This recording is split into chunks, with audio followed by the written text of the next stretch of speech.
call your first witness. Your Honor, I call Chris Kaselemis.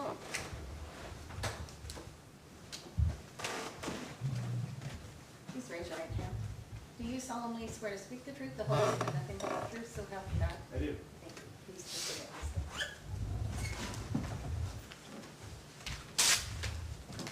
Sir, before we start, can I get your full name and spelling of your last name?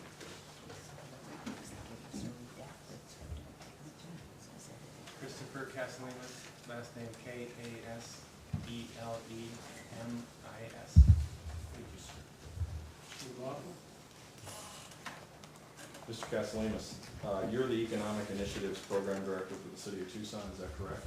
Yes, And have you been the point of contact between the City of Tucson and Grand Canyon University during negotiations over the last few months? yes,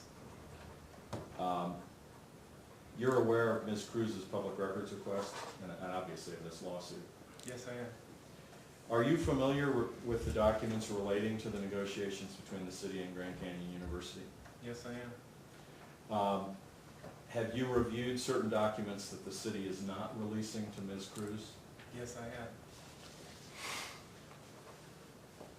Now, two of the documents that we're withholding are really not responsive in that they were from other municipalities. Is that correct? That is correct. They were generated by those municipalities? Yes they were. And did they relate in any way to the El Rio Golf Course? No, they did not. There are 5 other documents that the city is withholding that relate to its own negotiations. So I'd like you to focus on that. Is that agreeable? Yes. Now, in 3 of those, was there attorney-client activity in them? Yes there was. 2 of them, I actually was giving you legal advice, is that correct? That is correct. And in one of them, you were requesting legal review of an attached document by our office, and specifically Mr. Rankin, the city attorney. That is correct. Now, did that document that you had asked for review of contain proposed contract terms between the city and Grand Canyon? Yes it did. When, withdraw that. So, excuse me. I'll go ahead. When approximately was this happening? If you remember. In terms of, Dates, just roughly, I believe May of 2013. okay? And did you have these communications with our office in the belief that they were attorney-client privileged? Yes I did. Did they also relate to the contract terms that the city is trying to negotiate with Grand Canyon? Yes they did. Okay. Now, 2 of the documents specifically set forth proposed contract terms between the city and Grand Canyon, am I correct? That's correct. And indeed, one of them, I think, was generating numbers that were used in the other document. Is that fair to say? That is correct also. Now, can you give Judge Starring just an outline of what has happened here without getting into details, obviously, of contract terms between the city and Grand Canyon? Grand Canyon first approached TRIO, or the regional organization, the Regional Economic Opportunities Organization, saying they had an interest in going to either opening a second campus either in Tucson, Albuquerque, Las Vegas, or East Phoenix. And they said they were interested in Tucson, and they wanted to find out if there was property down here that might work for them. They were looking for 100 acres. They asked us to sign a non-disclosure statement at the time. We went over to their office. At that point, they did some research on their own of the different cities. They did site visits, they went to all the cities, they looked around Tucson. At some point, I believe two of the documents from other jurisdictions, they asked us to put together kind of a very high-level piece of paper that said, what does a city have to offer? What does Oro Valley have to offer? What does Miranda have to offer? And that piece of paper went with a more complete document that TRIO puts together that kind of sells our region to the university, saying why Tucson's better than Albuquerque, better than Las Vegas. Remarkable. Let me just interrupt you there, Mr. Kaselemis. To your knowledge, is any of that within the scope of what we're withholding? Well, the two documents from the other jurisdictions, but that's it. Okay. And they said they were interested in both public and private property. TRIO asked brokers in different jurisdictions. They're looking for properties with these parameters. They're looking for about 100 acres. They're looking for X, Y, and a bunch of different aspects in terms of, well, just different things. And they said, let's put together a list of projects that Grand Canyon can consider to see if we can attract them to Tucson. So there were many private parcels, and the city, I think, we considered all properties that kind of met that criteria, one of which was the golf course, the golf course. And they came back and said that of all the properties, they were probably most interested in the city's El Rio site and another jurisdiction site, and asking more information about that site in terms of, does it have proper utilities to it? Is it close to services? Is it on a bus line? Just kind of basic information that you'd expect from someone looking to open a second campus. And at some point, they asked us give us an idea of what that property might be valued at, or what you might give it up for. And our answer most times was, well, we can't do that at this point.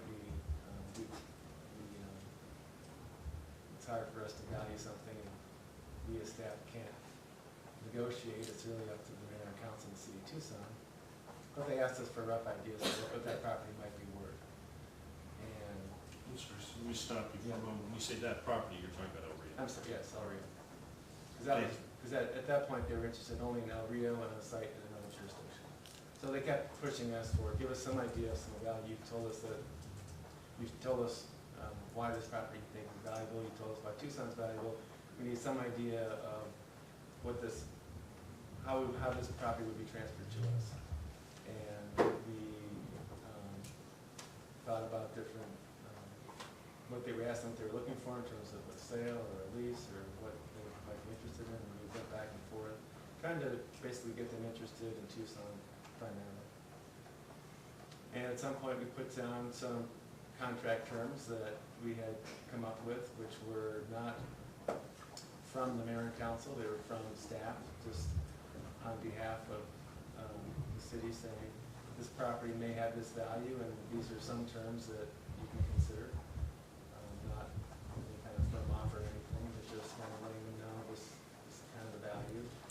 And telling them again that anything that we throw out there is to see if that is interesting to you, or you have, this is what you're looking for, and if it is, we can actually enter into negotiations, because at this point I don't consider that negotiations at all. And we would actually sit down with the mayor and council and see if they have an interest in either selling El Rio, or if they don't, and what they might be willing to sell it for, given the gift clause, knowing that we have to sell things for market value. Does that cover what you were?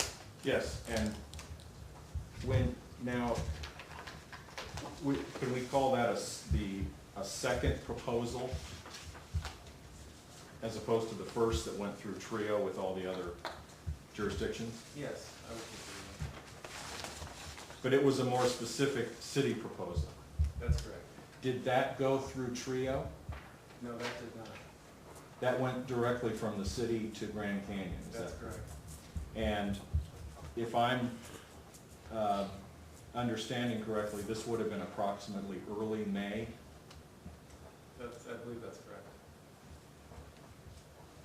Now, the contract terms were originally presented in the context of El Rio. Is that true? Yes. Are they particular to that site, however? I would say no. I would say that those terms in general could apply to other city sites. We also included incentives and assistance that we offer for companies looking to come here, and those apply to, doesn't even have to be a city-owned property. So there are things in there that are contract terms that could apply to any property. And that might affect ongoing or future negotiations by the city with Grand Canyon? In my opinion, yes. And with other parties as well, potentially? Potentially.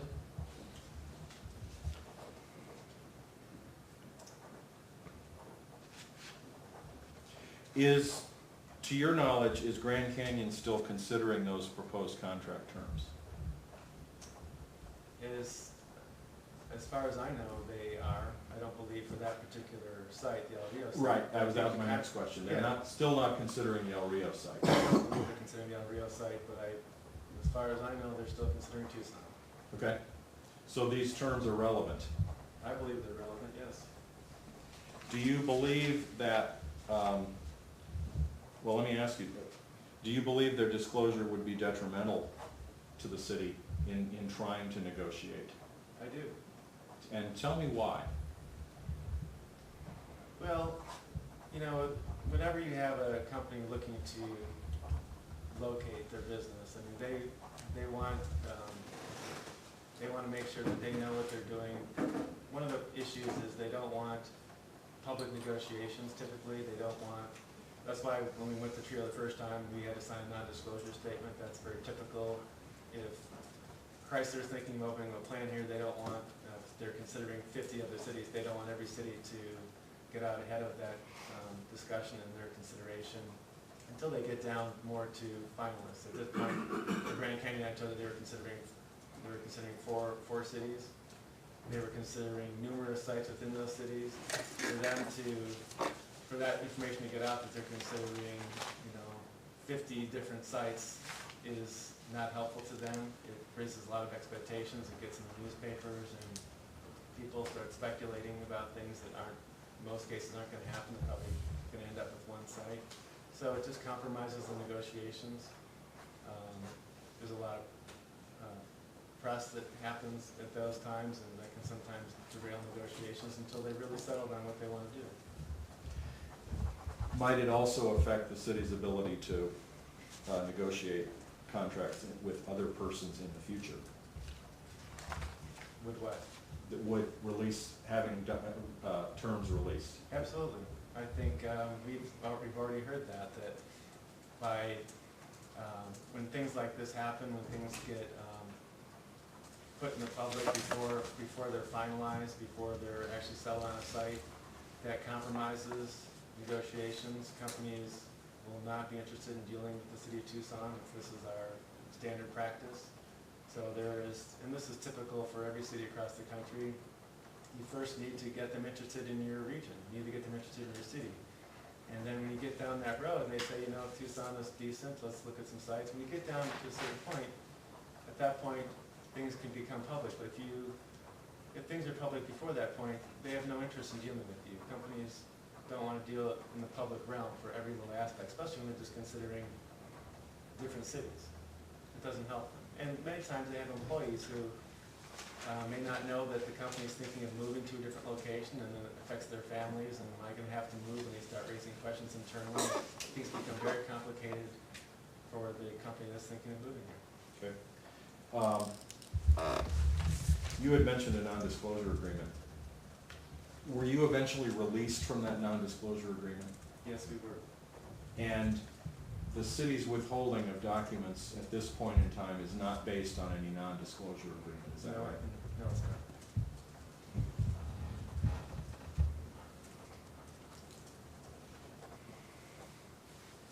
Your Honor, I believe that's all I have right now. Mr. Reister?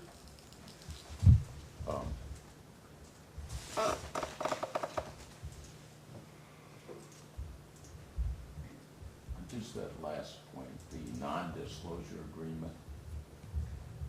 Who was that agreement with? Who were the parties to that agreement? Grand Canyon University and whoever was in, I'm not sure who else signed the agreement. I think there are other jurisdictions. And I signed it for the city, and I think there was somebody else for the city that signed it. Yeah. And was that also known as a confidentiality agreement? I think that's a term for it also. And have you been informed that I made a public records request for any confidentiality agreements related to Grand Canyon or with Trio? I'm not sure I'm aware of that. No. Yeah. And are you aware that the city attorney said that you didn't have any of those agreements, that they didn't exist? Objection, relevance, and lack of foundation. Overruled. I'm not aware of what the city attorney told you. Okay. But those agreements do exist?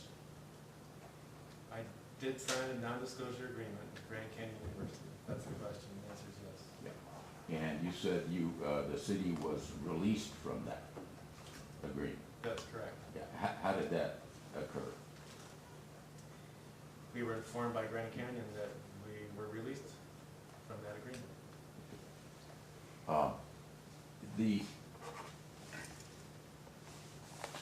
You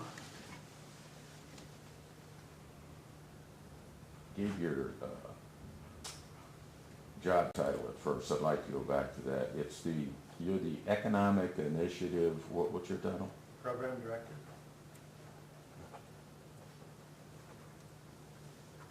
And do you work in the city manager's office? Yes, I do. Who is your,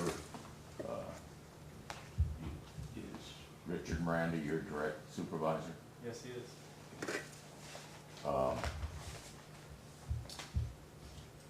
Are there persons that work under you? Yes, there are. And who would that be? I have Camila Bekat, B-E-K-A-T. I have Andrew Squire, S-Q-U-I-R-E. I have Juan Francisco Padres, P-A-D-R-E-S.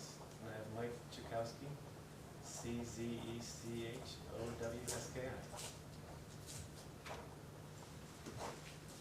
And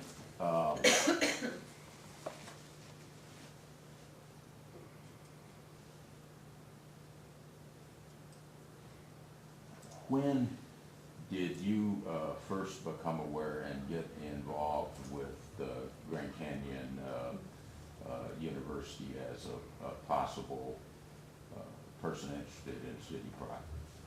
As I stated to Mr. McLaughlin, we were informed by Trio to come over because they had a prospects and information to give us. At that point, it was the city with other jurisdictions, and Trio explained that Grand Canyon was looking for a site in one of 4 cities. And I can't remember the date. Okay.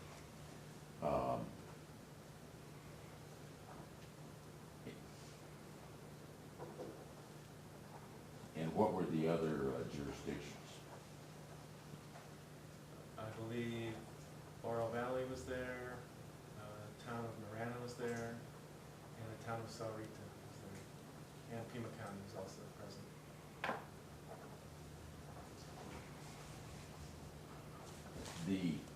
You mentioned that there were 2 documents in the city's possession generated by other jurisdictions. What are those other jurisdictions? The town of Oro Valley and the town of Miranda. And what's the nature of those documents? Objection, relevance. Overruled. We'll give a general description of the documents without giving their specific context. They're one-page sheets which say why Oro Valley and Miranda are nice places to locate your business, giving some specifics about their workforce and some basic information that would be interesting and of interest to somebody like Grand Canyon for locating a college there. And how did the city of Tucson acquire those documents?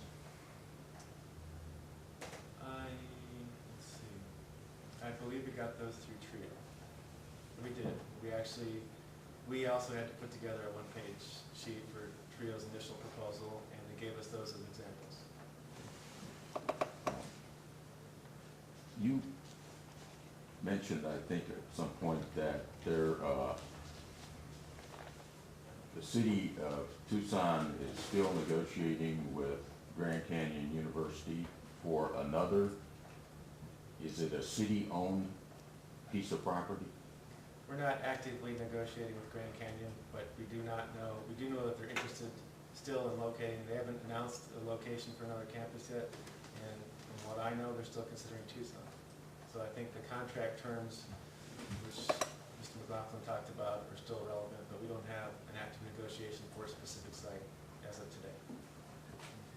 I had understood, and let me see if my notes are correct, that you said Grand Canyon University, on direct, that you said is still considering the contract terms that the city of Tucson had proposed for El Rio, for another city of Tucson site.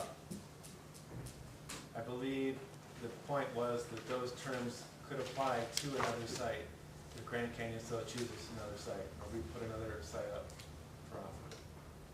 So the terms that are in that document, I think could apply to another site.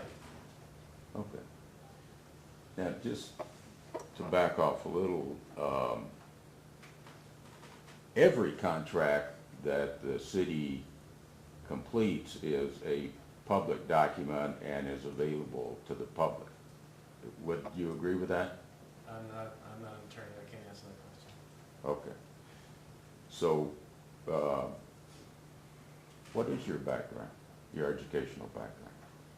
I have a Bachelor of Science degree from the University of Arizona, majoring in accounting, a master's degree in business administration from the University of Arizona. And what's your work history? Been at the city since 1986, worked for the city manager's office, I've worked in the planning department, worked in the housing and community development department, worked in the annexation office, so I've done different positions, mostly policy work for the city of Tucson. Have you worked on other deals where the city has sold land to developers? No, I have not. Well, I take that back. Maybe, there could have been something when I was in the housing and community development department, we may have had something for affordable housing. So, is it your testimony that you are not aware that completed contracts and deals by the city of Tucson are always public? I believe information that goes to mayor and council and gets approved by mayor and council is public information, but again, I'm not an attorney, I don't know what's public record and what's not. That's not what I do with the city. Okay. When you first learned about Informed by Trio, who in Trio informed you?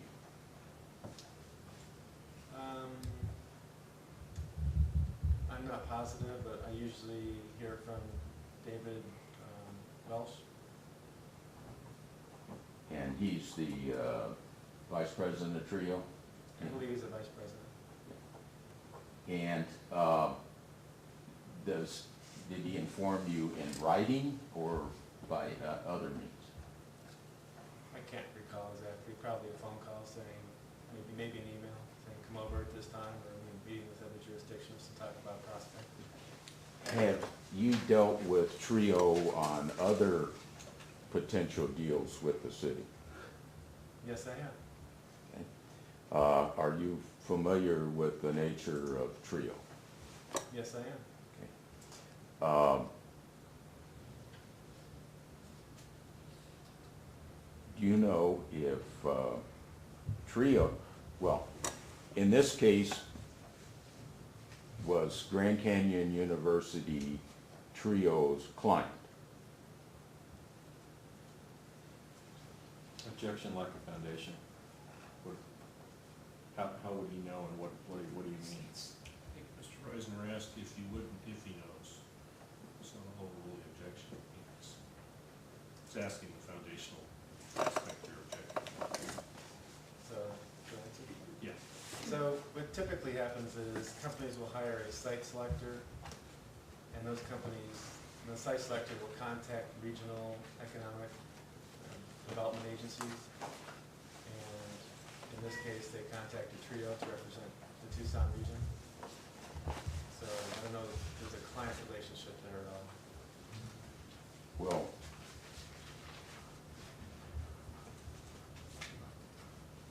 what is,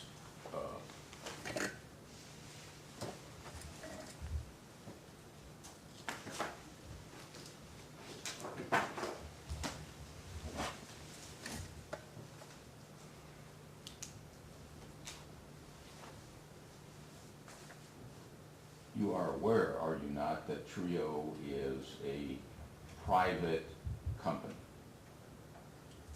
I know that Trio gets public and private funding. Well, the city is a private corporation, is it not? Objection asked and answered, and lack of foundation. Rule. I don't know the nature of their entity. I know they give both public and private funding. In this case, when Grand Canyon went to Trio, the Grand Canyon then was Trio's client, was it not?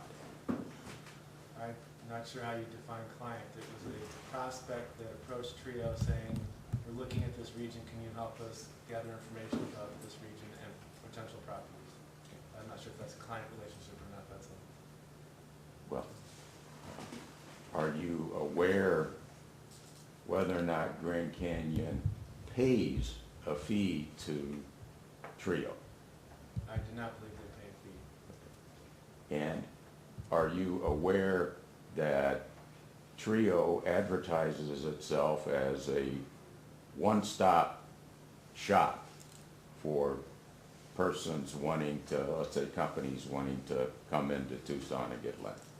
I'm not sure how they advertise themselves, but they are the regional representative for economic development for the Tucson region. But their money that they get is primarily through selling memberships. Are you aware of that? A lot of questions about Trio. I'm not an expert on Trio. I know they have board members, they have fees that private companies can pay to contribute, they have public funding again. I think their biggest contributor by far is Pima County. So I don't know the legal nature of their corporation. I know that they take money from both public and private entities. And have you seen a list of who their board members are? I've seen probably a partial list. Yeah. And are you aware that there's like a certain group of board members that pay $50,000 each to be on the president's circle? Just note an objection relevance. It's relevance, Mr. Reisner. The city, if I understand it, gives a lot of information, including the proposed terms to Trio. And Trio's a private company that's all, they get information. And the city wants to keep this information secret from the public. So and he shares information with Trio. So it's relevant what the city's understanding of knowledge of what Trio does and what happens on their end of the fence, because they're giving them information that they won't give us. Overrule the objection. You need the question re-asked. Yes. Let me ask the question again.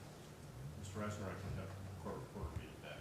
I think you need to, I forgot that question. Miranda, could you read that back, please? Thank you.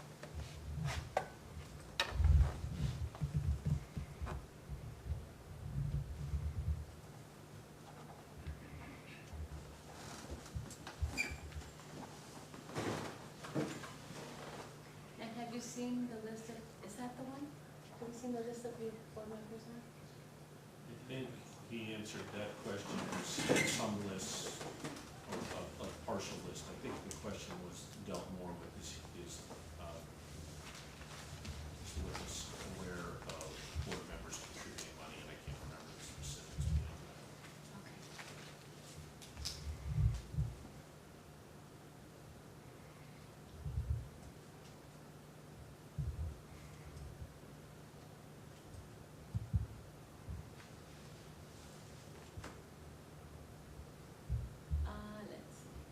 And are you aware that there is like 7 groups,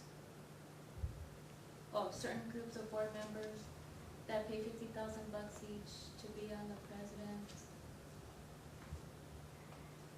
That's what I know. Mr. President, do you want to rephrase, do you want to ask the question again? No, haven't heard generally what it was. Okay.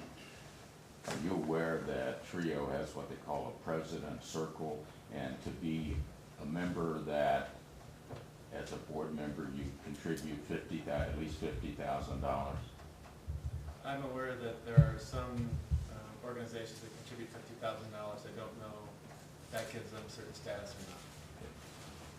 Do you know what the internal policy of Trio is concerning, for instance, when you give Trio potential contract terms and inform them? Do you know what Trio's internal rules are in terms of who they share that information with? I'm not aware. And the city's not aware, wouldn't that be correct? Because you'd know if the city knew. I can't speak for the whole city. Okay. And do you know when, for instance, in this case with Grand Canyon University, who they may be hiring as consultants to advise them on a deal with the city? I believe that Trio typically does an economic analysis. They hire a consultant to do that. And that's the only consultant I'm aware of they've hired. No. How about Grand Canyon University? Who would Grand Canyon hire? Yeah. Well, typically a company in Grand Canyon's in the same situation. They would hire a site selector. Is that what you mean? No. What I mean is, for instance, you don't know what attorney might be hired by Trio and giving them advice. Wouldn't that be correct? I don't know if Trio has an attorney about them. I don't know that. And you don't know, or do you, what consultants might be giving Grand Canyon University advice on dealing with the city?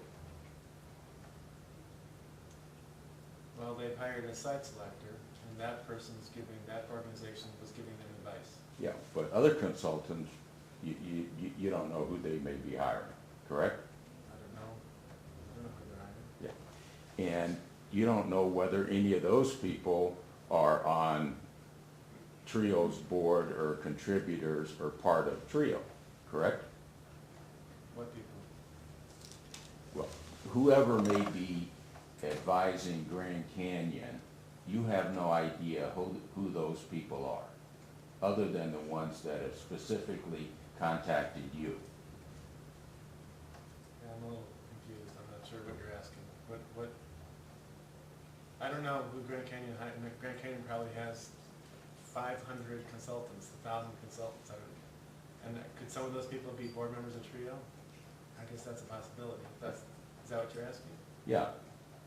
I guess that's a possibility. Yeah. And you know what Trio's rules are concerning conflicts of interest among its members, whether there are any impediments to them having an undisclosed relationship with a Trio client. Objection, relevance. Who sustained that objection? I think your earlier point about documents being released to entities or to individuals, I think that met the relevance threshold. I don't think this line of questioning does sustain that objection.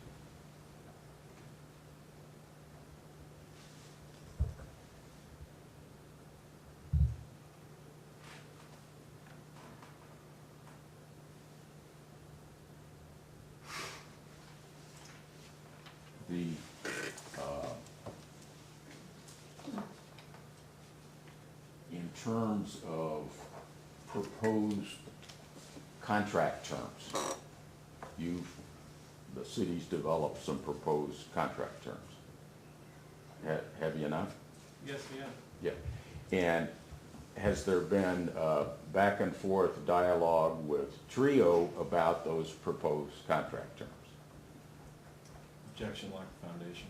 I don't know which proposal you're talking about. Reisnick, you lay a little more foundation. I don't know either. I mean, these are secret documents. Well, there were two proposals. That was the direct testimony. Okay. So, the direct testimony, there's two proposals. Can we call those,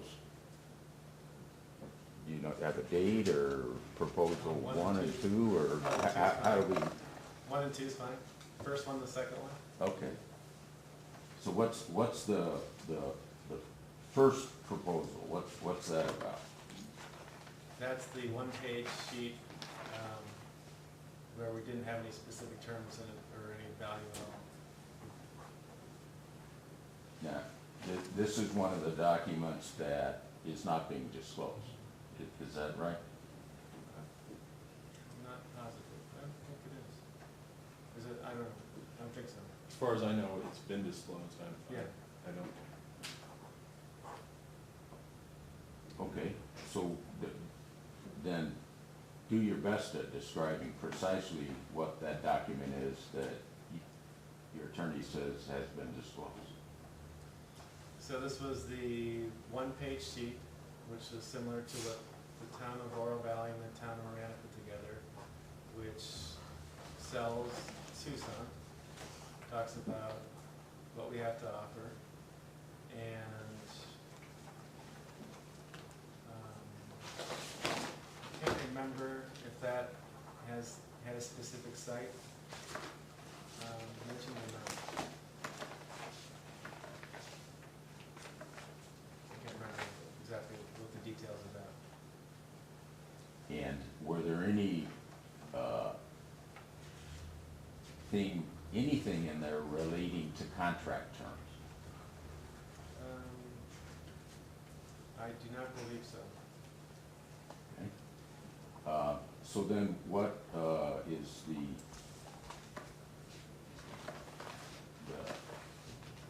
second proposal? What's that? Second proposal was one of the documents we're not releasing, which talked specifically about the Rio site and put out some contract terms for how that might be transferred. And and this was a proposal that was prepared by whom? Prepared by, I think the proposal letter was signed by Mr. Miranda, put together, various staff members had input. And what's the date of when this was prepared? I don't recall the exact date.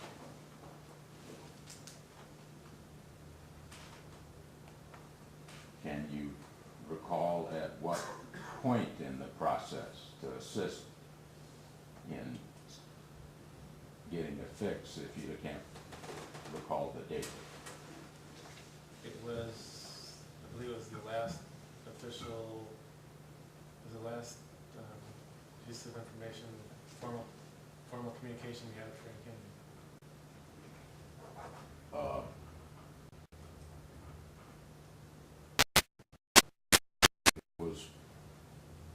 Was this proposal given to Grand Canyon? It was sent to them. Okay. So a proposal that was sent to Grand Canyon and they know about, the city is refusing to release it to the public. Do I have that correct? That's correct. Okay.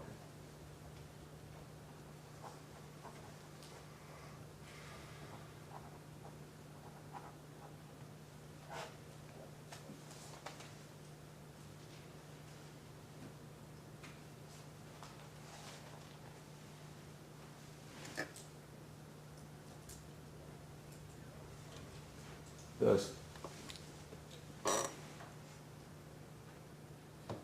are you aware that the city council last October passed, the mayor and council passed a, I guess we'll call it a motion or direction to city staff to study the El Rio site to see how it might be used as a park or perhaps 9-hole golf, to see what changes should be made to the El Rio site for the benefit of the city. Are you aware of that having been passed by the mayor and council? I'm aware of it, I haven't seen it, I can't verify the date, but I have not seen it, but I've heard that. Yeah. Are you aware whether city staff carried out the direction of the mayor and council following that October 23, 2012 vote and direction? That was not an assignment given to me, and I don't know if that was accomplished or not. Okay. So during the period of time when you were working with Trio, and when you were considering, and the city was considering what proposals or what contract terms would be involved with El Rio, you're the city's point person during that period of time, right? Correct. Correct? Yep. And you know nothing about any study on El Rio related to its changes as a park or its role for the neighborhood or benefit for that area. You know nothing about that. That's not true. I said I was aware of it. I said I hadn't seen it, and I couldn't verify the date, but I was aware of it. You were aware of the I'm aware of direction. it, but that, I'm aware of that. You are aware that the city council told staff to do a study. That you're aware of. Correct. If I understand you, you're not aware of any study actually done. I don't know if it was done or wasn't done. During this negotiation process, did you receive any information relating to a study concerning El Rio Golf Course? Can you repeat the question, please? Yeah. During all these negotiations, did you receive any information from any department of the city related to an ongoing study or analysis of how that golf course could be changed related to the instructions that you had received in October of 2012? I did not receive any information, but I knew there were public meetings going on to talk about future uses for, I think, Miranda Park and maybe El Rio, I'm not positive. Okay. So then during this entire negotiating process, all you knew was that there were some public meetings related to a different park, right? Objection, lack of foundation. Ruled. You can answer the question. I didn't see any information related to El Rio Golf Course in terms of city staff work. During the period of time that you've been in the city, are you aware of any park that's ever been sold to private interests? Objection, relevance.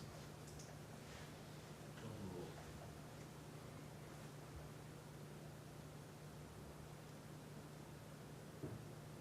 I'm not aware of Did you or anyone on your staff that works with you inquire of the Parks Department as to the public benefit of that green space, that 114 acres of the El Rio Golf Course?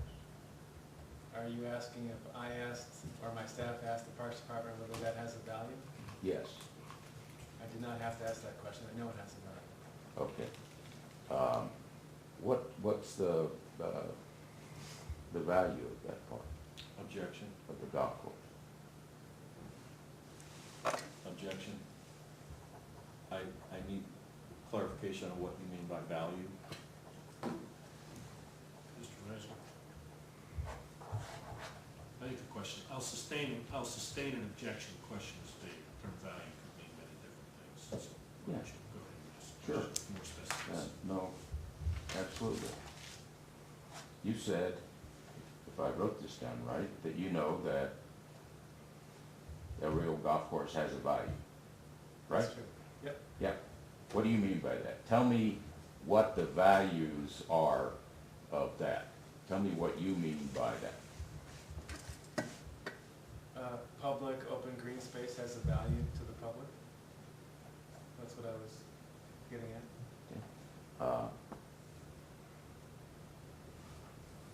Does it have value as a golf course? Define value.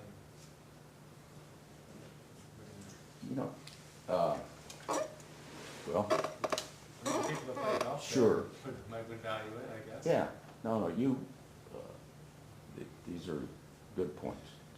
And you're an accountant, right? I am not an accountant. I thought you got an accounting degree? Yes, I did. Okay. You know, one aspect of value would be benefit to the community. Wouldn't that be, is that a value? That sounds like a value. Yeah. Open space is a value, is it not? Yes, it is. Okay. The recreational opportunities provided by that golf course is a value, is it not? I agree. Yeah. Are you aware of the Mexican-American Golfers Association that utilizes that park, Objection, relevance. utilizes that golf course? Sustained. Mr. Reisner, I don't see the relevance to the documents at this point. The questions along these lines, the witness, Mr. Kaselemis has acknowledged that he understands there's a number of different values to the area. I'm not sure where we're going. This doesn't seem relevant. In your negotiation process, was any dollar figure or value assigned to any of to the open space, the recreation, and the potential park uses of that site? There was no dollar value put on that, but clearly, if we're considering a different use for a public asset, we're balancing the benefit to be gained from having somebody like Grand Canyon come in with 1,000 jobs, paying $60,000 a year, and jobs for people, economic development, we're weighing that against what the value is today. So we are constantly, yes, that's part of our process, to value what's coming in, what the benefit is, with what the value is today. And how do you do that if you don't check with the Parks Department and these other parts of the city? In that process, how do you do that when you don't get any information from them or ask for any? Objection, relevance.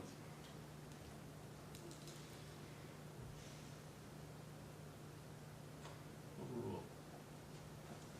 As a longtime city employee, I understand the value of all, I'm also a planner, I understand the value of public open space, I understand the value of park space, so I understand the value. Okay, So I'm taking it upon myself to balance those things out. okay. And I mean, if you ask me also if I had any conversations with the Parks Department, the answer is yes. And the discussion was, does everybody realize there's a value to having open space? We all understand that, we all acknowledge that, the common acknowledgement. It's not something I had to ask them, but something I acknowledged, that I understood that. But was there any study as to relationship of that open space area to the, let's say, the west side of Tucson? In terms of it remaining as a public golf course? Well, in general, acknowledging the value of open space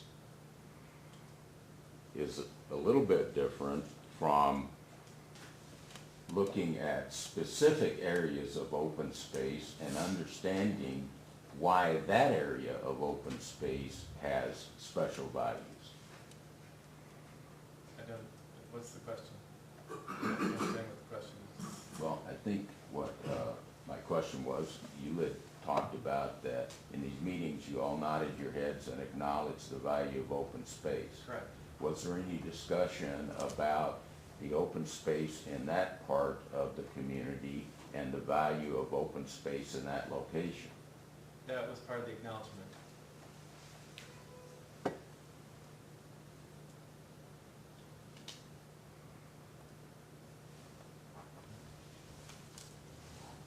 The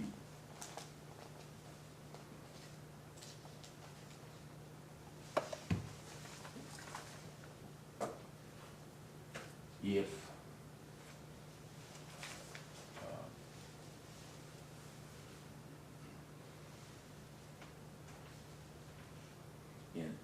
at what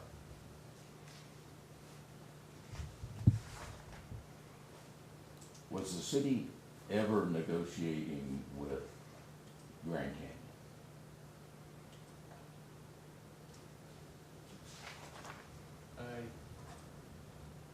I guess it depends how you're defining negotiating. We talked to them specifically about them being in Tucson, about different city sites, and then specifically about El Rio.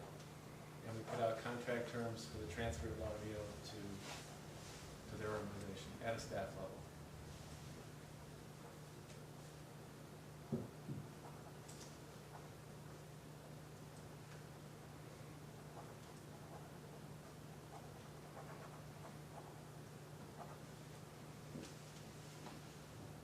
When you use the term negotiations, what do you mean by negotiation? Exactly what I just said. That means talking to them back and forth, putting out some terms that, trying to interest them in that piece of property and saying this is how we value the city in any way. It's not an official, formal offer. It's me trying to provide them information and see if they have an interest in a specific site or coming to Tucson. So, for example, in the El Rio case, I don't have the ability to sell the golf course. Only the mayor and council can do that. We'll use the term negotiation as the term to use. The negotiation at the staff level is a little strong in my mind because really only the mayor and council can really enter into, we will sell you this piece of property for this price, or we will lease it to you for this price. The information that I'm providing is proposed terms of how something might work that I maybe would recommend to the mayor and council. If that makes sense.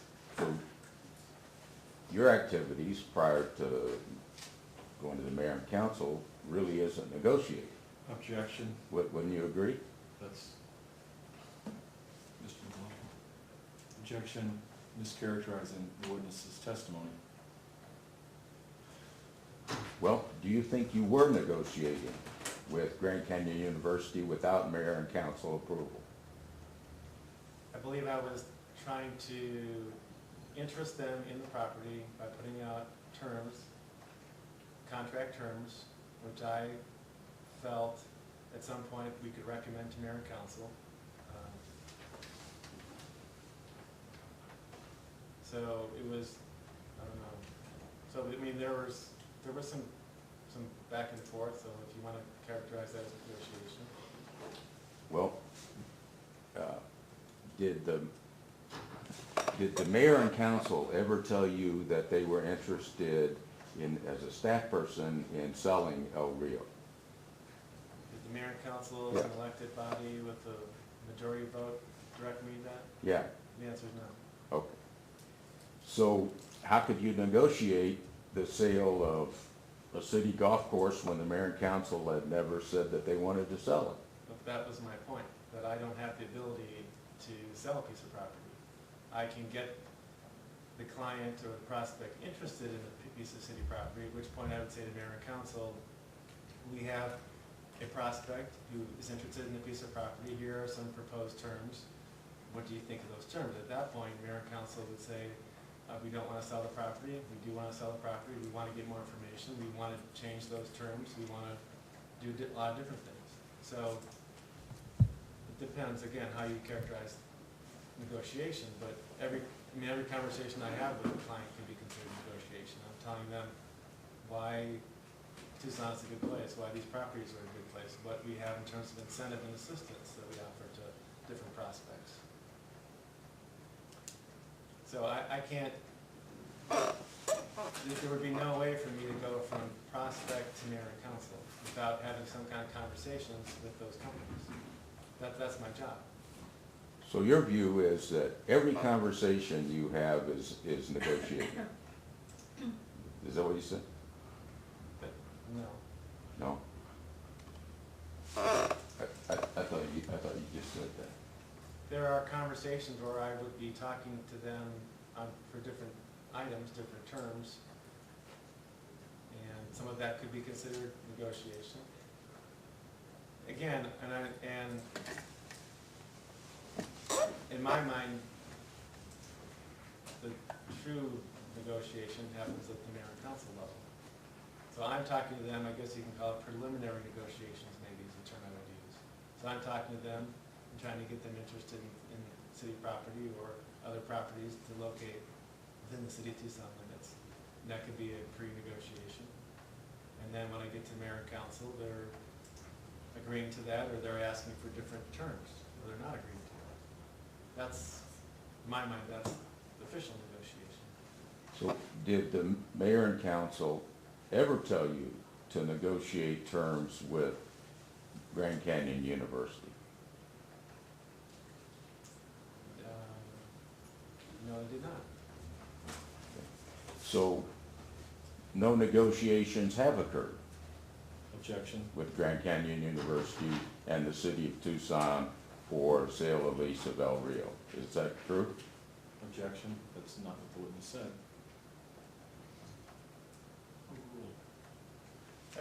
I talk to companies every day, and they want to know about Tucson, they want to know about property, they want to know about what our incentives are, what assistance we offer. And those conversations, I would consider are pre-negotiation. If they don't involve city property, maybe it's a little bit different situation, but everything that I am able to do has to be ratified by the mayor and council. So, did I answer your question? Well, maybe, I have another question here about your authority. You say that without knowledge of the mayor and council, you engage in pre-negotiations with folks, with companies. Absolutely. Yeah. What are your rules? What are the standards and your authority to negotiate? City of Tucson offers 21 economic development incentives. We have a application process for that. Companies have to submit an application which goes to my office. We review it. Sometimes we do an economic analysis, and when the application is ready, it goes to mayor and council for consideration, and they decide whether they want to give incentives or not for assistance to companies. So when I first learned of a company, when I get a phone call, I'll talk to them about, here's what we have to offer, here's some things we can do. And depending on what their needs are, I'll talk to them. So it's, Yeah, so the city has certain programs, and those are publicly known, correct? correct, The standards are publicly known, correct. correct? If a company's interested, you give them information like you would give anyone else, because this is a public process that the city council has agreed benefits the public. I would tell that company, yes. I Yeah. wouldn't tell someone else that I'm talking to that company necessarily. Well, but what you're doing there isn't secret information, correct? It is, I would, so if a company calls me today and says, hey, we're looking at Tucson as a possible location, can you give me some information? That information I wouldn't feel comfortable giving you. So I wouldn't call the Arizona Daily Star and say, hey, Chrysler just called me today and they're thinking of locating a plant in Tucson. Okay. Well, But that whether, information I give them is public information. The fact that they've called me and engaged me in a conversation to learn about what Tucson's about and what we have to offer, the fact that they've contacted me, that's not information I would share. okay, well, whether you would feel comfortable or whatever, you agree that when you give them information, that's public information you're giving them. Correct. And, but has the mayor and council given you authority to negotiate the sale of city property and the terms of the sale of city property? I don't have the authority to sell city property. And would you agree that you don't have the authority to negotiate the sale of city property? I believe I have the authority to talk about property, and I believe I have the authority to talk to clients about city property. And you don't understand a distinction between talking to people about city property and negotiating the sale of city property? I think there's a distinction. I think the way I view it is, I can talk to a company about potential sale of city property. I mean, I don't do that on my own. Usually you involve the real estate division, but I can talk to them that the city may be willing to sell this piece of land if I have some knowledge of that. And if I have an idea of the value, I may talk to them about that. And they may say, do you know if the city might be interested in a lease or sale only? And I could give them that type of information. If that's what you want to call negotiation, that's what I do. When it comes time to actually selling a piece of city property or leasing it, it has to go through a very formal city process. So if I have someone, if I give them that type of information which I've described, and the client says, well, I am interested in that piece of property, what is the formal process? And we go through the formal process, which ultimately ends with the mayor and council making a decision to sell city property or to lease city property.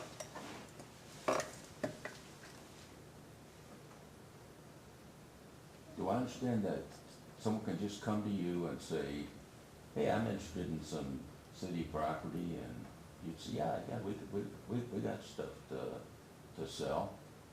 Does the city have a formal list of property that they're willing to sell?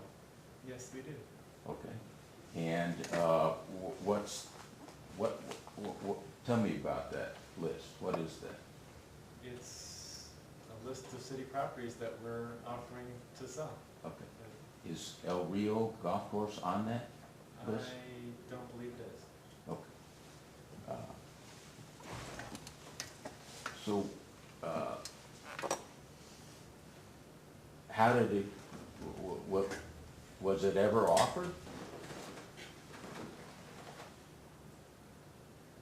Was El Rio ever offered? Yeah, was it Rio ever offered for sale?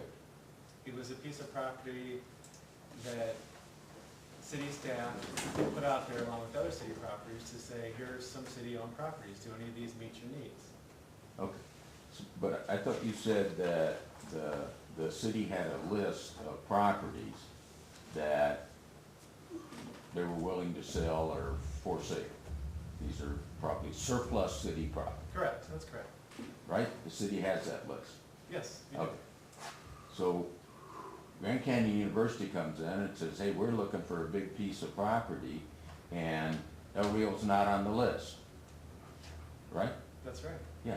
So how did you get the city staff to decide to offer it to them? Say, hey, consider this, this is a great piece of property. How does the staff do that? We just went through all city inventory of property which was on the list and property not on the list, saying, is there anything here that might meet Grand Canyon's needs that we think mayor and council may have an interest in selling? Okay, so, and this was not at the direction of the mayor and council? The mayor and council did not direct us to sell El Rio to Grand Canyon. Yeah. Did the mayor and council direct you or authorize you to negotiate the sale of El Rio? I think I already answered that. And the answer was no, correct? Correct. Mr. Reisner, we're gonna take our morning break now. We're on almost an hour and a half of court reporter time, and we do need to take 15 minutes for the court staff. So we will stand in recess until, now probably between 20 and 25 after. So, all right, thank you. Please be seated. Back on the record. And, we're ready to go. Mr. Reisner? Yeah, thank you, Judge.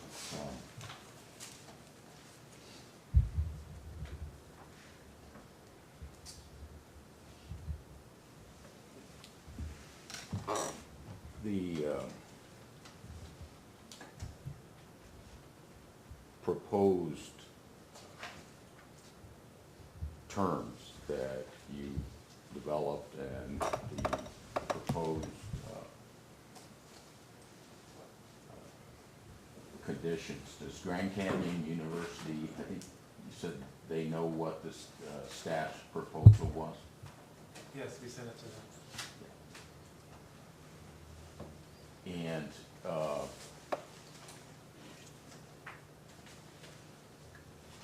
And that was sent to them before it was presented to the mayor and council. Is that correct? Correct.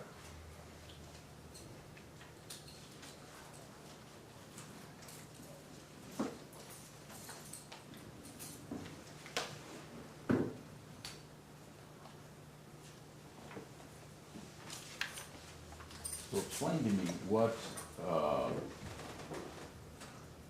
if the public knew, so if we're asking for public records, if that information was available to the public,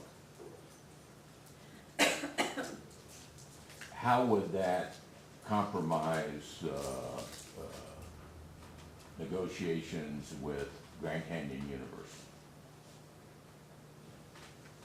If we have similar terms on the other side, they would probably be reluctant to even talk to us.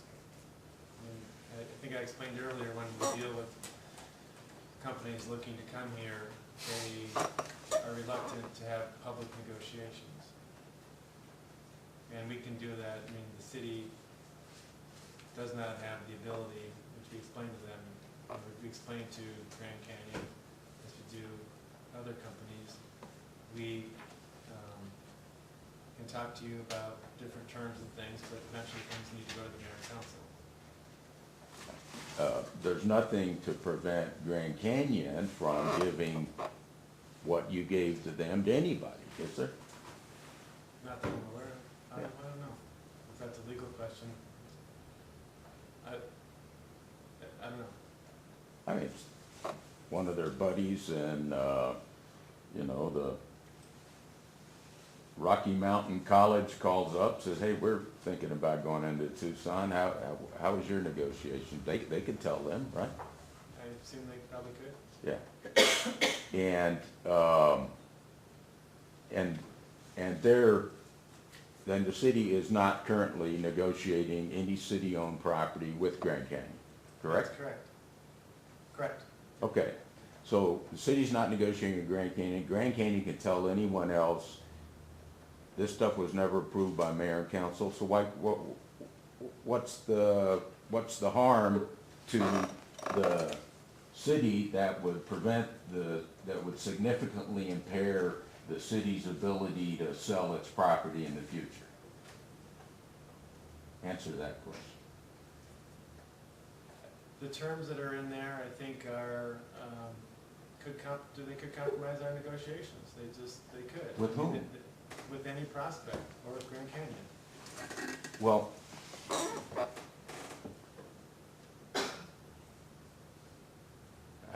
I may have asked this before, but it's so obvious. You do know that all completed deals are publicly known, right? Correct. The city can't sell a piece of property, negotiate a contract, and make a deal, and that not be a public record that the public has access to. That you know, right? That's correct. Okay. So, would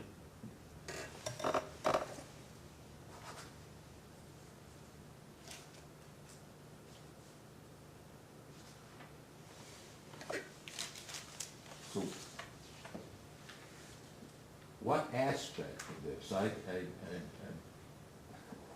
maybe in your answer it was there and you need to point me again to it. Since right now, the city says they won't let the city residents know what staff was proposing as terms, how would that impair the effectiveness of the city of Tucson in selling city of Tucson land? There may be other proposals for other property where we have similar terms that we're asking them, and we're asking them to provide some things, and we're offering certain terms to them, maybe these terms or something, or selling terms, or interest rates, or whatever's in there.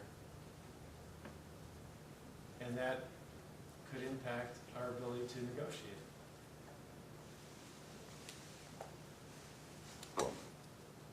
You actually don't have any other city property that's similar that's for sale, do you? There's nothing else today that Grand Canyon's considering. No, just in general. You got any other parks or golf courses for sale? Not that I'm aware of. Yeah. So you're not aware of any similar property for sale? Not city-owned. Yeah. Well, I mean, let me back up. The city does own land of that size. It's not, I believe it's not currently a park. We've offered other land to Grand Canyon besides this one piece of land. And if the mayor and council hasn't approved anything and didn't authorize you to negotiate, how does it impair the ability of the mayor and council to do their job if the public knows what staff was suggesting? Again, if we're hampered by those terms getting out with another organization, then mayor and council would have difficulty in closing another deal possibly that would generate economic development for the city. But the mayor and council never approved any of these items, correct? They did not, right, for Grand Canyon? Yeah. Correct. Yeah. That's why it's still negotiated, I mean, there's still terms out there that not comfortable getting out at this point. Yeah. And you understand you work for the public? Yes, I do. Yeah. And this is public property, What's correct? public property? El Rio. Oh, yes, it is. Public property. Yes, it is. Yeah. And whatever deals you negotiate with someone, you need to consider the benefit to the public. Absolutely. And you think the public needs to know what it is you're offering? If a deal gets done for city-owned land, the public will be notified. They'll know what that deal is. Yeah, They'll get a chance to weigh in with mayor and council. sure. It's a public process. Yeah. But you're not negotiating with these people, and this deal's dead. Right? Objection, that's not what the witness is testifying. Sustained. Are you still negotiating with Grand Canyon for city property? There's a possibility that Grand Canyon would possibly locate a campus in the city of Tucson on city property. That's a possibility.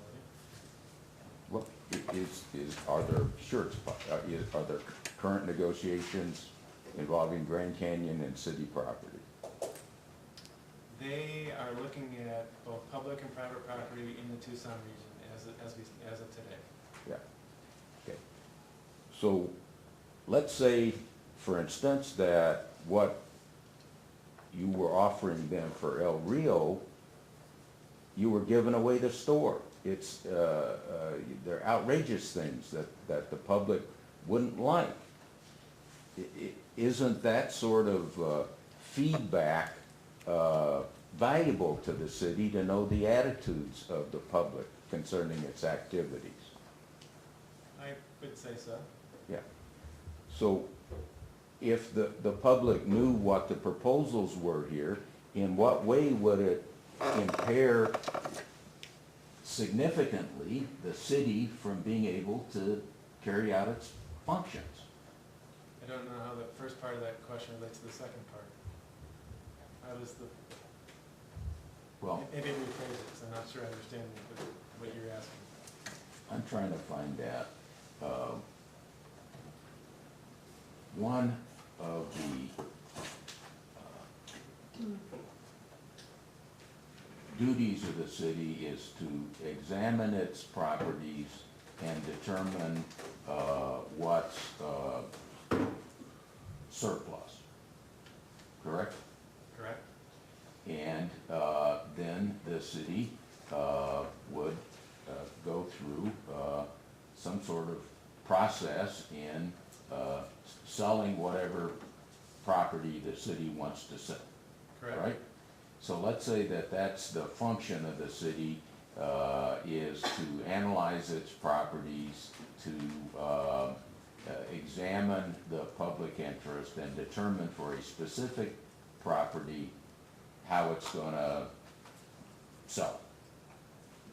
Then for the public to know what staff had suggested but had no authority to enter into any deal on because it had never been approved by mayor and council. How would the public knowing that significantly impair the city's ability to sell any piece of property? Objection, argumentative, calls for legal conclusions. Rule. Again, I'm not totally clear on what you're asking.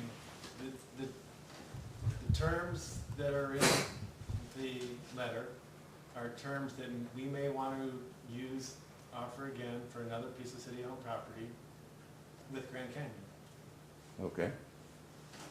So, great. So what's the, if I know that, my client knows that, what's the problem? Those terms may come, Grand Canyon might come back and say they want different terms, and they want, that would be a negotiation maybe at the mayor and council level for different terms. But if those terms are out today, then Grand Canyon is negotiating in public, and they probably will not do that.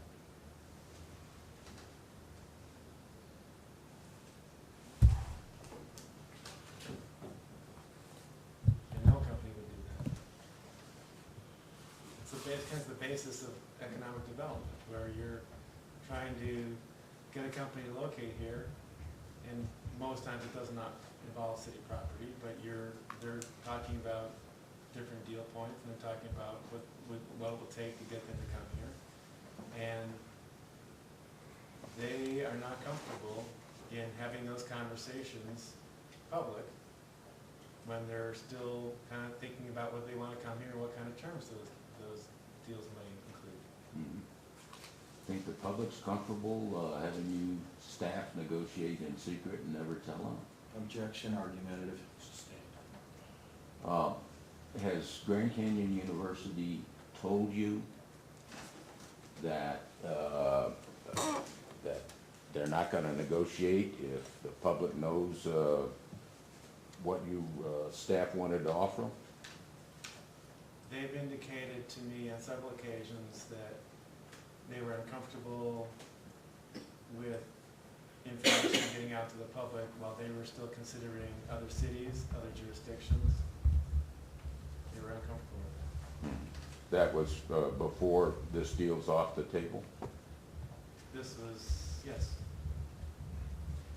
And they, you know, they said, we're talking to other cities, we're talking to other jurisdictions. We're not just talking to you, and we're uncomfortable with that. And The Grand Canyon gave you various information about their business and who their students were and that sort of thing, didn't they? yes, they did. Yeah. And did the city do any investigation of Grand Canyon and the nature of its business? Objection, relevant. It's relevance, Mr. Rice. Well, I believe this witness has a few times talked about the thousands of jobs that this college might have with $60,000 in salary per job. And I think it relates also to, well, there are a number of documents that I want to show this witness where the city and Grand Canyon are working together to knowingly present false facts. And so I want to know if the city has done an investigation of this company because there's vast amounts of information readily available about this company that, you know, they paid a $5.2 million fine. The Justice Department who Objection, Your Honor. Okay, now,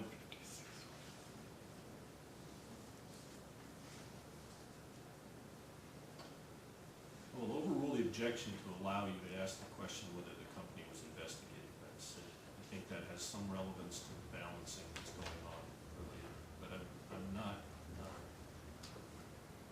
it's not a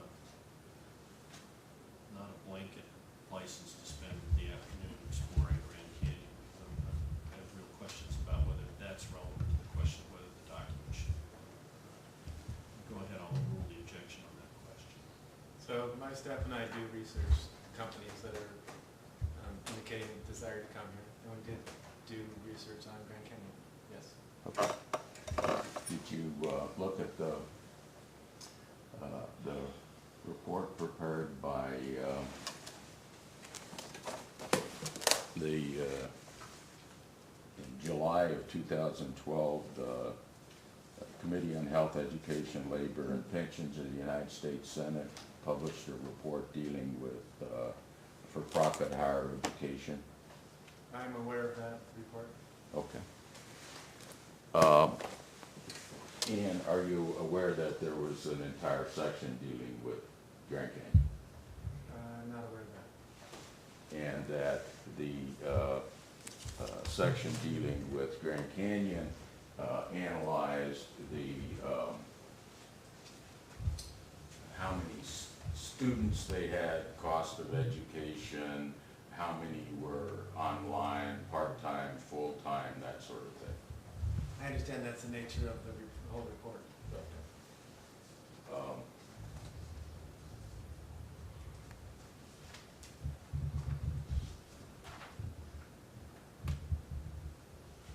Let me show you what's marked as plaintiff's 6.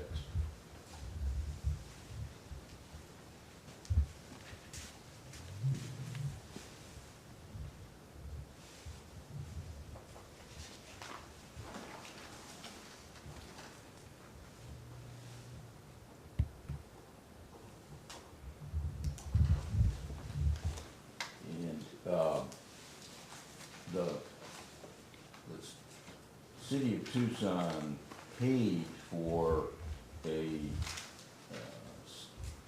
study conducted by a company called Applied Economics in Phoenix, did it not?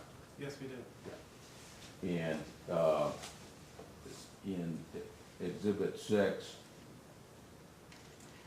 there's an email from a woman named Sarah Merley, who's a partner in this applied economics firm, correct? Yes, she is. And this is dated March 14th, 2013. And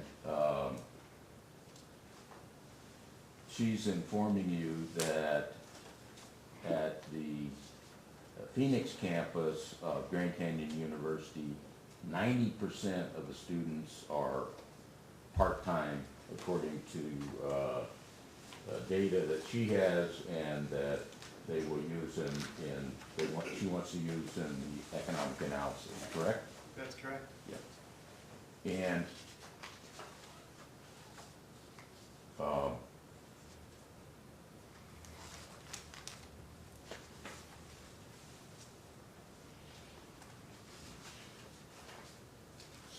you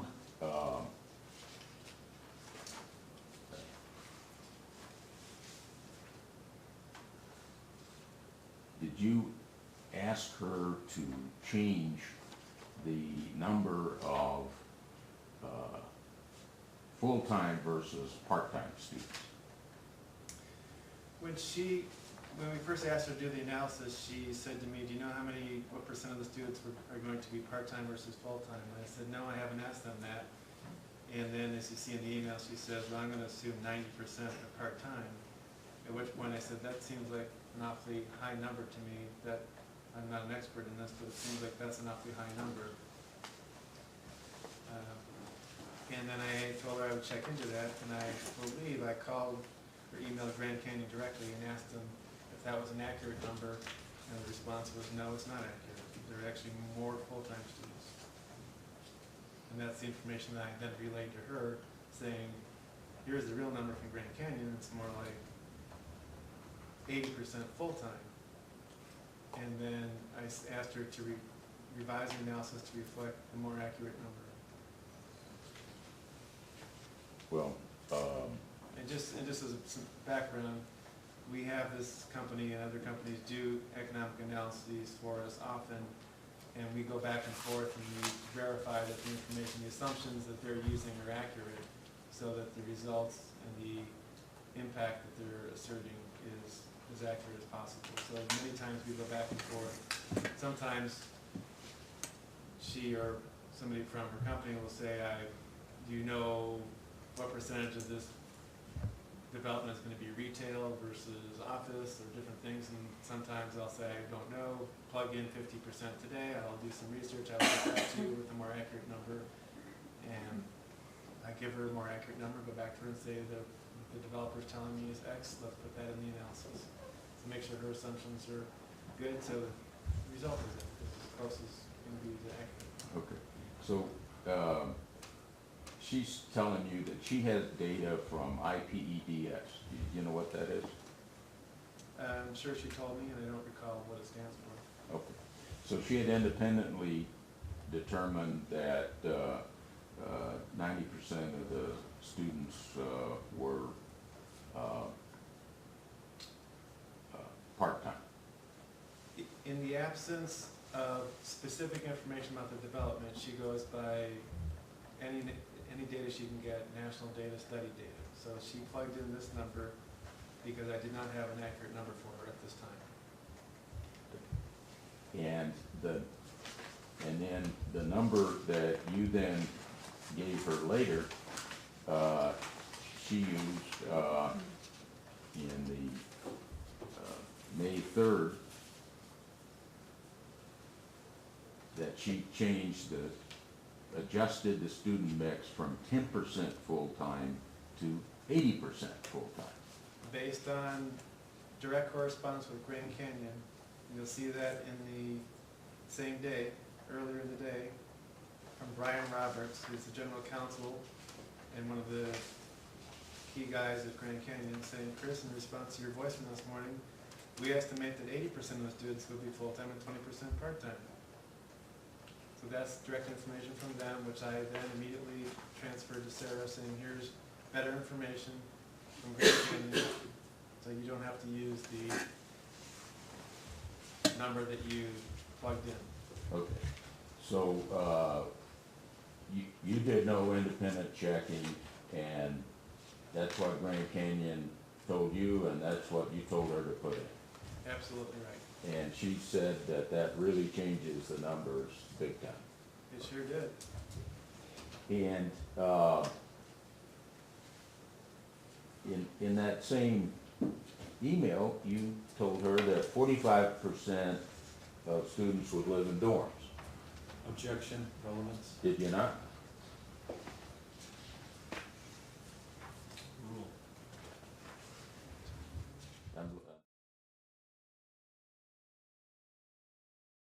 That's in May 3rd.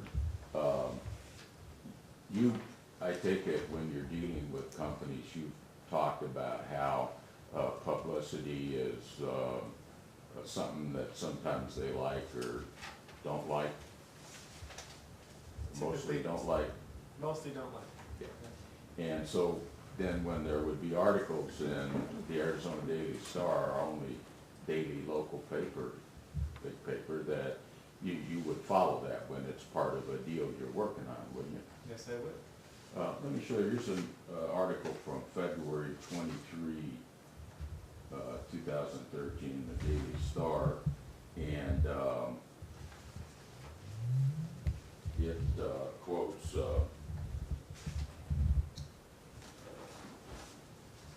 Trio, and you were working with Trio and Grand Canyon, right, their client? So take a look on page 2 and see if it doesn't say, and the public was informed, that actually they aren't going to have any dorms.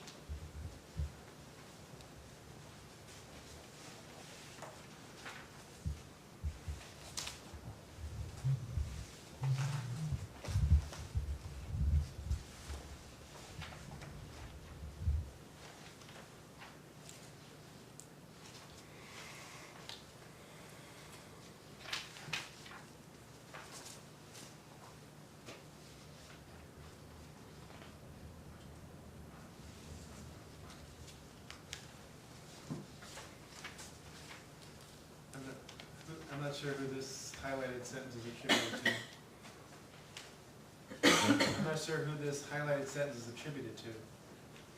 Well, that's a good point. So the article quotes as a source Snell from Trio, who's the president of Trio, correct? Yes, he is. Yeah.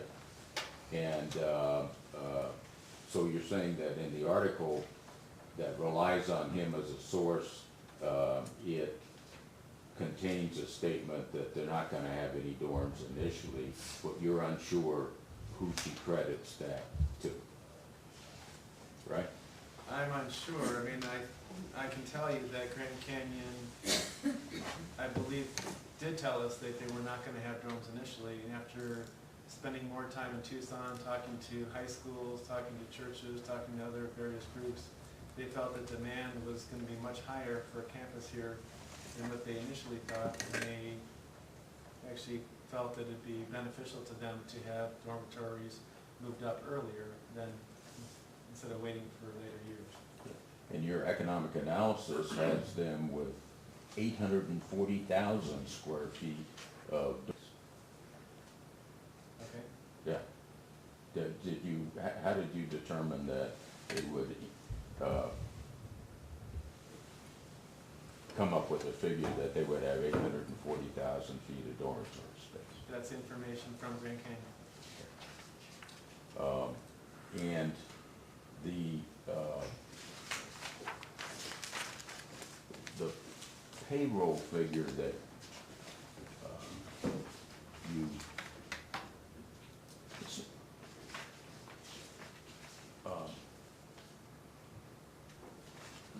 there's a letter that, of support for Grand Canyon that the mayor Rothschild signed. Are you aware of that? If you show it to me, I might recall it. Okay. Well, I'll see if I can find it. Let me ask you this. Oh, here's it. Oh, okay, I'll mark it.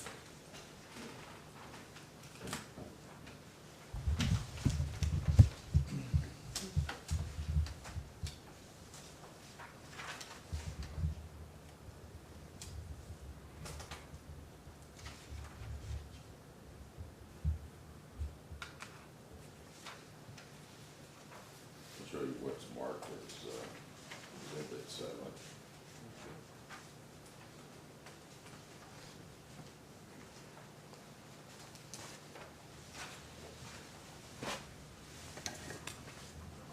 Yes, I'm familiar with this letter. Yeah, is this the kind of thing that you or someone that works with you prepares for the mayor and then he approves it and signs it? This is typically a letter that goes in the book that Trio puts together where they, quote, sell the region, and then they ask for specific information from jurisdictions, from different towns in the county. And typically they have a letter that accompanies that information from mayors. Who does this? This is, No, I didn't hear you. You said Mukachia, or I didn't understand the word. this typically is in a book that Trio puts together, Yeah. where we have, where Trio is initially trying to sell Tucson, tell the company why Tucson's a great place to locate their business. And then in the book also includes specific jurisdiction information, why it's good to locate in Tucson, why it's good to locate in our Valley, Sahuarita, what the county can offer. And typically, a letter like this will be in that book from the different mayors or different officials. I think this may be part of that book. Okay, but you know if your staff plays any role in giving them information on this or preparing the letter for them? Sometimes we do, sometimes we don't. This, just looking at this, I think this was initial information from Grand Canyon, the figures that are quoted in here. They quote 2,000 jobs with an average salary of 60,000, right? That's what this says. I don't believe that was accurate. But you've used the figure of 1,000 jobs, Right. 60,000.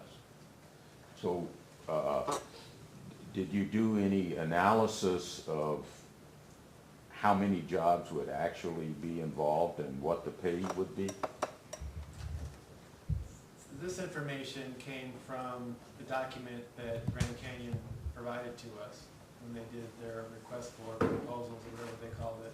And it was a little confusing about how they had the number of jobs. They had, I think it was 2,000 jobs if it was going to be located in Phoenix, 1,000 jobs if it was going to be located in Tucson, 1,000 jobs if it was going to be located in Albuquerque, and 1,000 jobs if it was going to be located in Las Vegas. So I think there was misunderstanding because the table they put together was unclear whether it was going to be 1,000 jobs or 2,000 jobs. And then I had a conversation with Trio, because I think Trio was under the same impression. And that's where I believe the mayor's office got this from. And I said, I believe in rereading that table, it said it's going to be 1,000 jobs, not 2,000. Trio said they'll clarify that with Grand Canyon because the table was unclear. They made a phone call to Grand Canyon and said, yes, if they were to locate in Tucson, it'd be 1,000 jobs, not 2,000 jobs.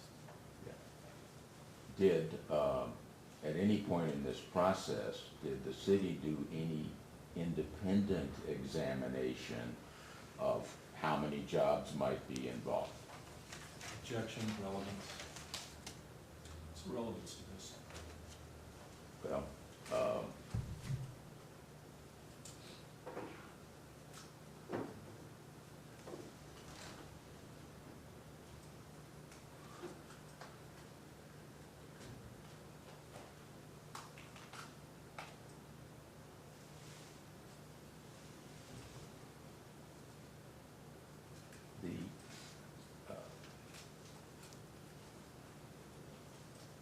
city's key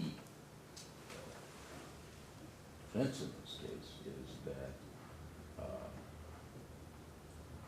if the limited number of documents they're hiding were made available to the public, that the city wouldn't be able to do its job in the future of analyzing deals. So, and of course they have to specifically show specifically how this would impair them. I think this is just additional evidence that the city, in fact, did very little analysis, accepts these are absurd numbers that in no way could be accurate. And so what they're hiding is way early in the process that would have no relevance to any other deal, but in fact, as an example of the city's processes, has high value to the public to understand that when the city is telling the public that here are the great benefits of this company that's coming in, it's going to do this, that, what we want to sell them is going to do this and that. You know, the whole point, the whole, as the case law says, the core of the public records law is so that the public can see what their public servants are actually doing. So I think in filling out the picture that our public servants really aren't examining anything, really accept any data, no matter what they're told, whether on the face of it, it's absurd or not. That's important in terms of going to the core function of the public, and important to show that really it's not going to, if this information is out, it's not going to affect the city in its core functions. It'll have an effect maybe of improving the city in its further core functions, you know, in its core functions. Your Honor, I don't understand, first of all, how that's relevant to whether he gets documents that we say are contract terms. We're just having a deposition now of Mr. Kaselemis on Trio and what the city does, and it's just beyond the scope. If he's going to ask this, is he going to ask it for an hour, 2 hours, 3 hours?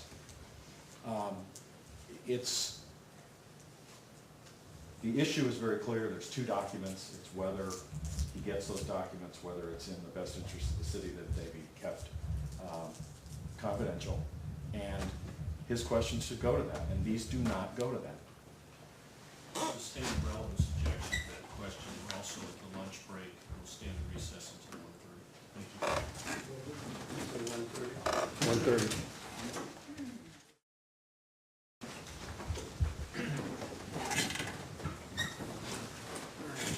We're back on the record, 201C, 201-32985. Appears to me, all counsel are present, and the plaintiff is present as well. And Mr. Reisner? Yep. Thank you, Judge. Thank you.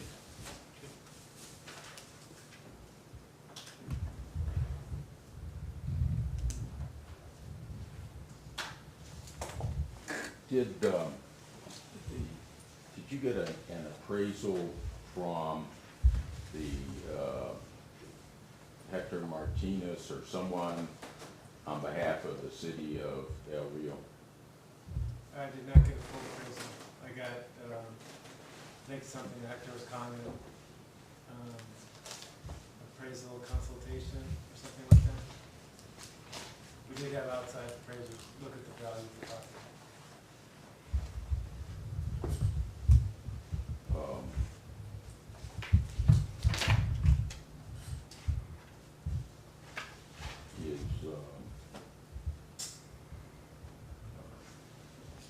appraisal is required by city ordinance, isn't it? I think that's a question for our legal staff. Oh, okay.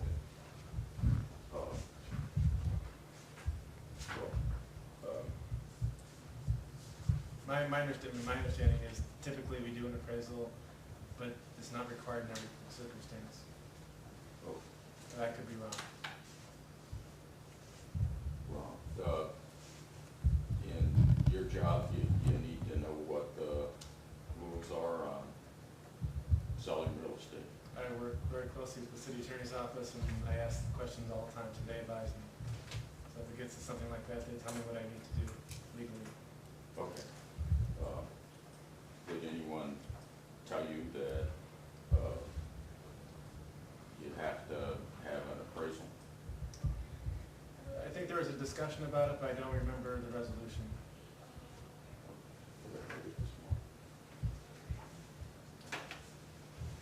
And so you did not have an appraisal, correct? We did not have a full appraisal, but we did have outside appraisers look at the property and give us some information. And who were these outside appraisers? I don't know the names. Okay. But the city has a list of, I forget what you call it, but we have people who are pre-qualified and we can contract with them quickly. And people that have these pre-certified list of qualified appraisers, I believe that's who Mr. Martinez went through. So Mr. Martinez contacted them, Yes, he did. and you know if he got anything back in writing? That I'm not sure about. I do not know. What were you told about the results of that process?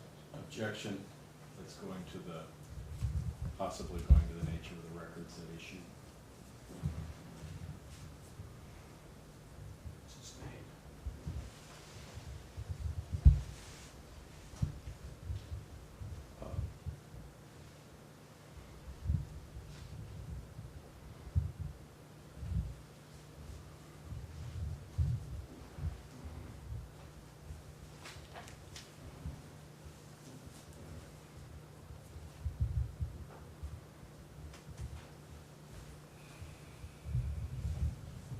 Yeah, I know one other objection, Your Honor. You said one, hearsay. I don't think it's established what it was being offered for. I don't know if there's some objection, just esteem it on the initial objection. Thank you. Go ahead, Mr. Preston. Yeah, I'm sure what I marked is Claims Exhibit 9 purports to be mayor and council communication. You're familiar with that type of document, aren't you? Yes, I am. We could look, we can come back to it, but I want to point to page 2. Would you read that sentence and pointing to on page 2?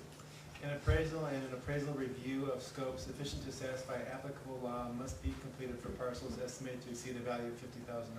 Okay. And do you have any information otherwise that that's not city rules and regulations? Again, I don't know how this applies to the sale and lease of all city property. We had I had a brief conversation with the attorney's office, and I was relying on them to advise whether we needed one. And again, we did not come close to a deal, so we hadn't even gone to mayor and council yet. So if this in fact did apply, there was still time to do that. I did not need to do it to have my initial pre-negotiations. That's not required by this policy. Okay. So you don't have any information otherwise, but it could be that your lawyers could tell you something that you don't need an appraisal. That's what you're saying? If the proposal would have gone to mayor and council, then city attorney would have advised the mayor and council whether or not there needed to be an appraisal or not. And I hadn't gotten to that stage, and again, the applicability of this policy to that deal is the city attorney makes that determination. Let me show you what's marked as Exhibit 8. In And that's a email from David Welch, who's the vice president of Trio, correct? Yes, he is. And it's to you. And it says project study. And project study was essentially a made-up code name for the proposal from Grand Canyon University, correct? Yes, Trio assigns names like this to every prospect who comes in. So the name they gave to this one was Project Study. Okay. And this one says, well, why don't you read the first two sentences, that first paragraph for the judge? Chris, got your voicemail. Sorry I missed your call. I connected with the client this morning and they are offering Wednesday at 1 p.m. for a follow-up conference call this week to discuss COT's pricing. What will work for you and Kelly? Okay. So what they were pressing you for there was what's the city of Tucson's price? What's the offer to sell El Rio, correct? That's right. And this is at a time when the mayor and council had not considered or approved any negotiations for selling El Rio, correct? Point of clarification now, I have implicit authority to work with clients to bring companies to Tucson. So Grand Canyon was asking for more information about pricing. They had been asking for a long time, and they were getting closer and closer to saying that Tucson was one of their preferred sites, and they liked the Rio site, and they wanted more information about what the value of that was to us and how we could transfer that. Yeah. And by pricing, it's what do you sell that piece of land for? How much do you want for it? That's the question. Isn't it? Sell it or a lease, or however, it could be transferred there's a number of different ways it could be transferred for their use. Okay. Yep. So you say that you've got the authority for city-owned property to come up with a price and tell potential buyers and engage in that exchange of information, right? I wouldn't put it exactly like that. I believe I have the authority to talk to to prospects, to companies, and then for me to engage in them to determine what they're interested in terms of a purchase, a sale, get more information what they're looking for, and then give them some information about what our property might be worth, what we might be willing to start negotiations with, maybe give them a range. I believe I have the authority to begin that conversation. Yes, I do. Yeah. And where does that authority come from? Who gave you that authority? That's the authority I have for my job as Program Director for Economic Initiatives. Yeah, is it written down somewhere I can go and it says, Chris Kaselemis or whoever is our guy here, he can talk to people and come up with a price for city property that's not on our list, and he can give a potential buyer a price. Again, I'm not giving anybody a price. Yeah. So that's what that whole meeting was about. They wanted a price, right? It doesn't say I gave them a price. They're asking for a price. And as I told you, I can give them information. I can ask them more detail about what they're looking for. They're looking for a lease, long-term lease, short-term lease. They're looking for an outright sale. I can give them information about what this city might be willing to do. Also, the other thing to keep in mind is when we're talking about transferring property or anything with the city, we must abide by the Arizona Constitution with the gift clause. So the city cannot give a valuable piece of property away for $1 to a private entity. It's forbidden by the Arizona Constitution. We must ensure that we're getting more value, more benefit than what we're giving up.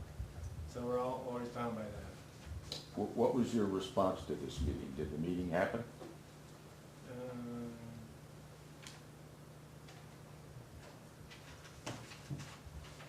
Yes, it did. And was Was a price discussed at the meeting? It was actually a phone meeting, Okay. conference call. Was the price discussed in the phone meeting conference? The contents of the letter were discussed. What now? The contents of the letter, which is in question here, was discussed over the phone at this meeting. What letter? If you want to call it the offer letter. One containing the terms of the contract. Right. Just for my own clarification, we're talking about the document that's been referred to earlier as a proposal, which was actually sent to Grand Canyon University, so we're talking about the same document. Correct, Your Honor, Correct. with contract terms Correct. proposed. That's what Okay. we're talking about right now. It's the one that we can't have and without the court order. That's That.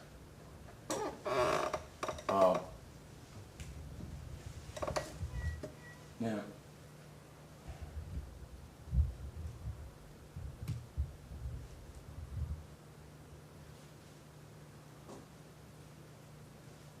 you, just wanna see if I've got this processed in. You get information from Grand Canyon that you don't confirm. For instance, the number of employees or how many jobs or what they'll be paid. Well, that's not totally correct. I said we do research. So we will do things like, if they say it's gonna be similar to our campus here in Phoenix, we'll look and see how many employees they have in their Phoenix campus.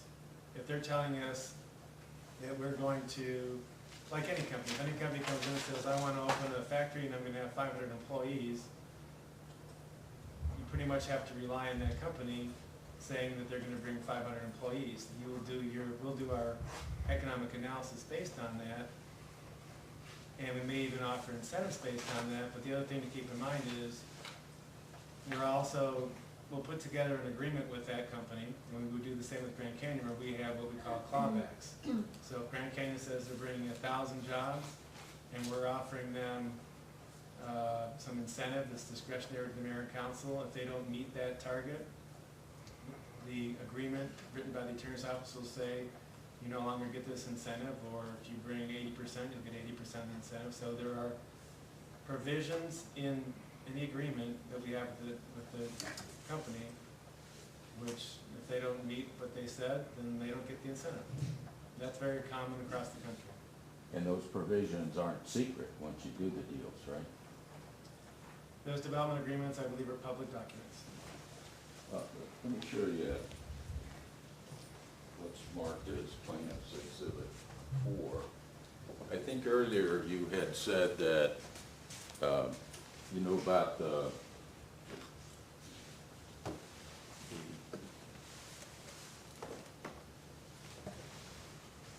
United States Senate Committee Report of July 30, 2012. And take a look at page 528.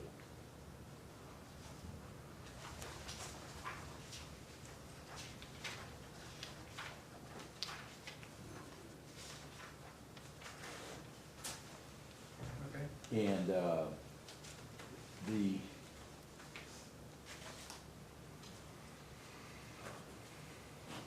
Phoenix campus had, in 2010, they gave some figures there of 42,300 students, right? That's what it says. And then in Tucson, Grand Canyon's telling you we'll have 6,000 students. How many were they telling you that they would have here? I don't remember off the top of my head, but that sounds about right. And of those, for 42,300 students, they actually have 99 full-time faculty. Sorry, where does it say that? And it's the second paragraph. It says, Grand Canyon has one of the highest proportions of part-time faculty. In 2010, the company employed 99 full-time and 2,442 part-time faculty. I don't see that either. Oh, I see. Yeah, second paragraph.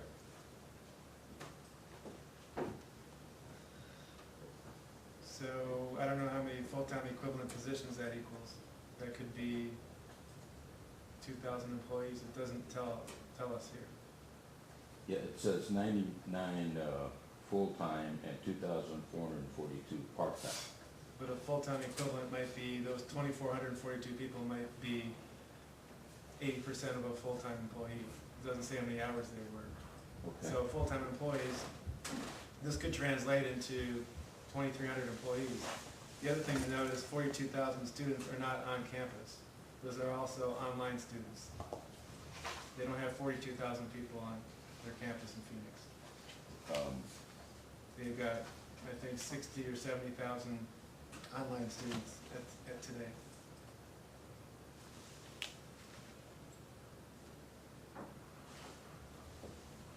Well, actually, they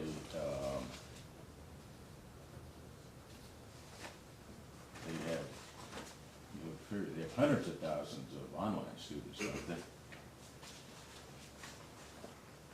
I believe they have 70 to 80,000 online students.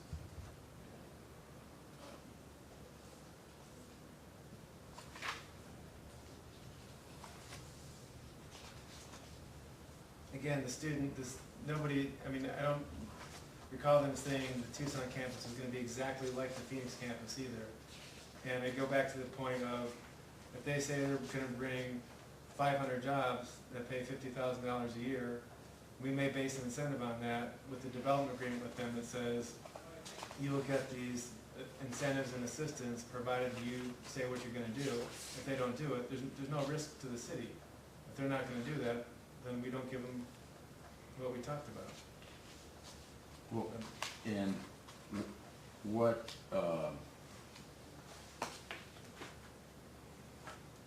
how did you look and examine to determine whether the 1,000 jobs in Tucson was a realistic figure in terms of the number of the students?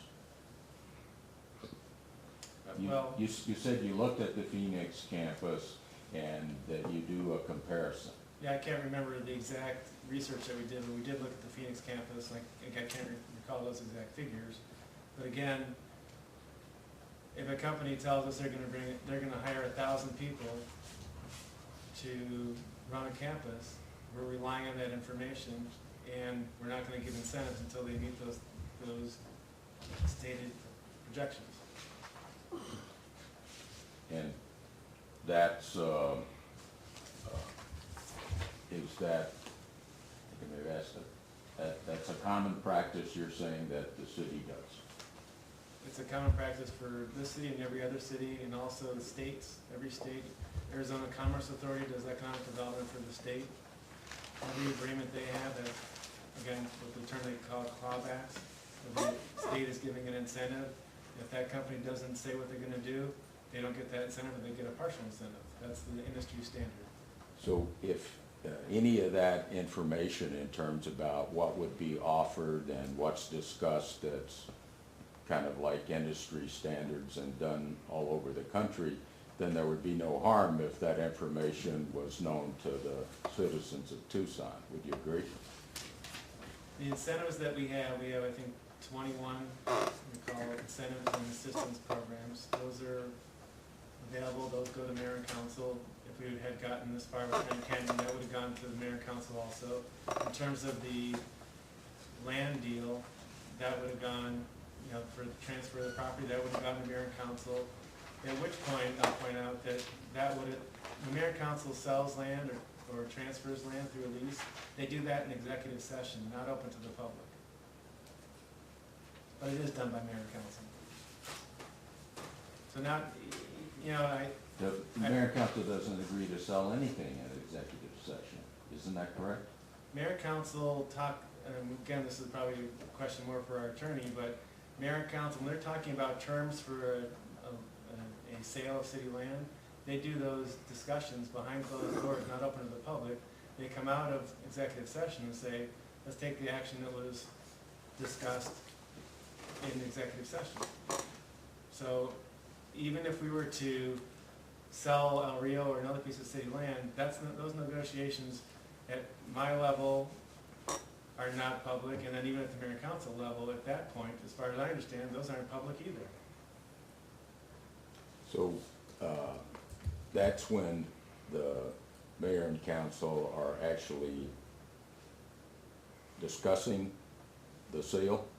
Absolutely. Yeah. And was there ever such a meeting dealing with El Rio? Not in terms of the specifics of the Grand Canyon deal, because it hadn't gotten that far. So there was no executive session relating to the negotiated terms of El Rio, sale of El Rio. Would that be correct? I believe that's correct. There was an executive session on El Rio, and I wasn't a party to that, so I don't know the topic of that. But there was, again, that's probably a question more for our attorney. I think we did, I was on vacation, I think we had an executive session on El Rio and Grand Canyon. But it was not about the terms of the deal. Okay, what was it about? I wasn't in it. Your Honor, that's, Mr. Reisner knows executive sessions, you can't discuss them. You can't discuss the topics. That's why they're executive. So I object to that question. Oh, well, no, it's an appropriate question. I didn't ask, look, I'm asking why they were doing it and what the topic was there. I mean, there's the open meeting laws that permit executive sessions have strict rules. Only certain things can be done there. And if it's, for instance, deciding, gee, is this a property that we want to sell or maybe another place, I think you're not allowed to do that. That's what the Bernini Tancaverdi case was all about. So I didn't ask, he wasn't even at the meeting, but I'm trying to find out Mr. what Reisner, his... argue to me, please. Huh? Argue to me, please, not Oh. to Mr. McLaughlin. Yeah. Thank you. Fine. Anyway, I believe that my question was appropriate because for the city to avail itself of the protection, then they have to come within the exception. Mr. McLaughlin, are you arguing that you can't discuss, that cannot be revealed what the topics were or what the discussion was? The latter, Your Honor. The notice for open meeting will give a general subject matter based on the topics in the open meeting law. And there may be some specifics of the particular item, but the discussion is... So for example, sometimes, and correct me if I'm wrong, I think I've seen things where there'll be discussion of a pending piece of litigation or something. Exactly, right. And there'll be a reference to, Sure, by name, that piece of litigation. absolutely. But And I'm not saying that item or topic in the agenda can't be revealed, but the discussion can be revealed. I would sustain the objection with regard to the discussion, but I will allow the answer as to what topics were discussed. You know what the topics were of that? I was not in town, and I was not at the meeting, and I can't answer that question. I can tell you it was not about the deal points that are contained in the proposal letter. As far as I know.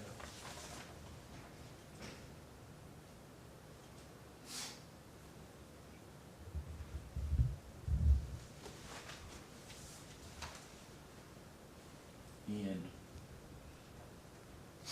I'd like to understand the role of the city attorney. You have, in this situation, some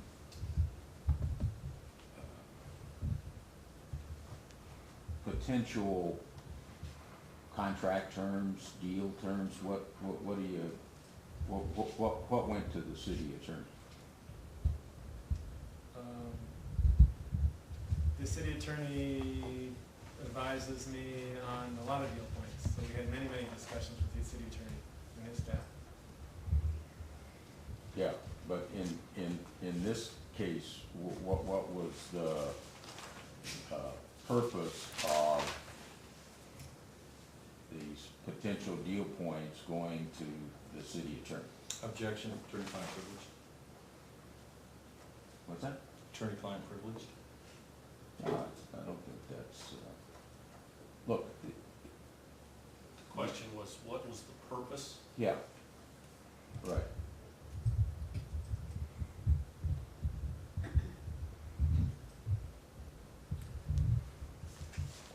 Doesn't the,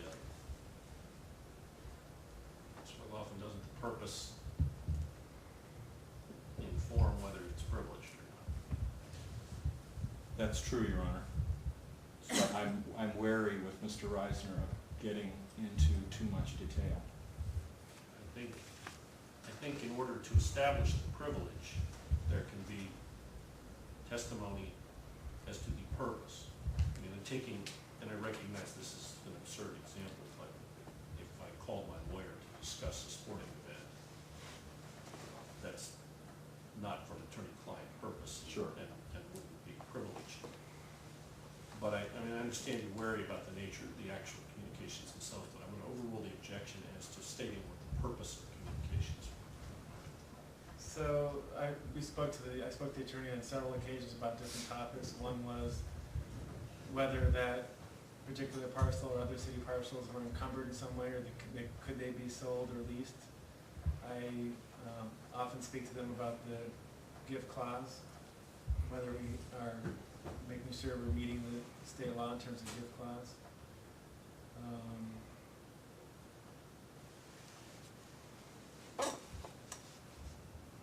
So I may have asked them just about procedure in terms of steps. So it's, Just general counsel about making sure that I'm following the laws and following city procedures, asking them for counsel on that.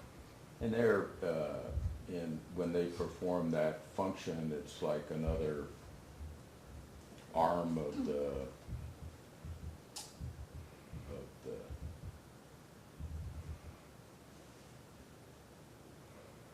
it's another staff function where for you to do your job, you check with them and see what's legal and what isn't legal. Is that kind of it? That's accurate. And it wasn't for the purpose of, for instance, them giving legal advice to the mayor and council? Objection, lack of personal knowledge, lack of foundation. We establish foundation, Mr. Reiser, to sustain it. If you can lay some foundation, go ahead. The matters that you were running by the city had never been presented to the mayor and council, correct? I'm not aware whether they were or not. I don't know the conversation the city attorney had with the mayor and council. And at that point, you had no authority to negotiate anything? Objection. It's the same question you've asked me 10 different times. Hold on. There's no jousting back and forth. I'm going to sustain the objection. I think it's cumulative. I think that has been asked multiple times and it's been answered. Okay.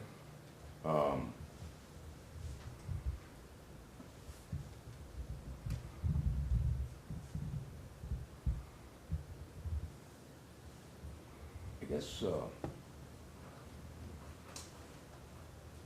yeah, I think that this activity is actually not covered by the attorney-client privilege, because really the lawyer in this situation is acting in, it has nothing to do with litigation. It actually doesn't have anything to do with something that the mayor and council are authorizing. They're performing essentially a staff function, and I don't see that it's much different than when you can get opinions from the Attorney General, certain opinions just in general on legal matters that the city attorney's office write. Those, I think, are not attorney-client privileges. If the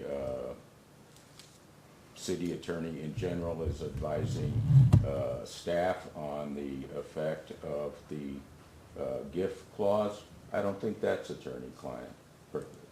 So I would propose that either to ask this witness or just consider that as an argument for your honor when you look at the document.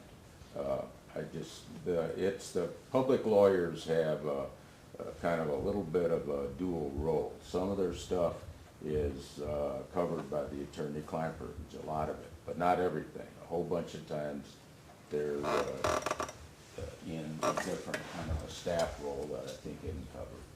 I'll consider that argument. How don't we finish up with Mr. Kaselemis?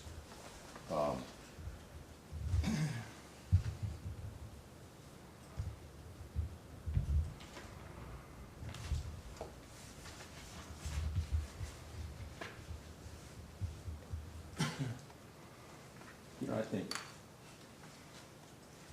just one moment.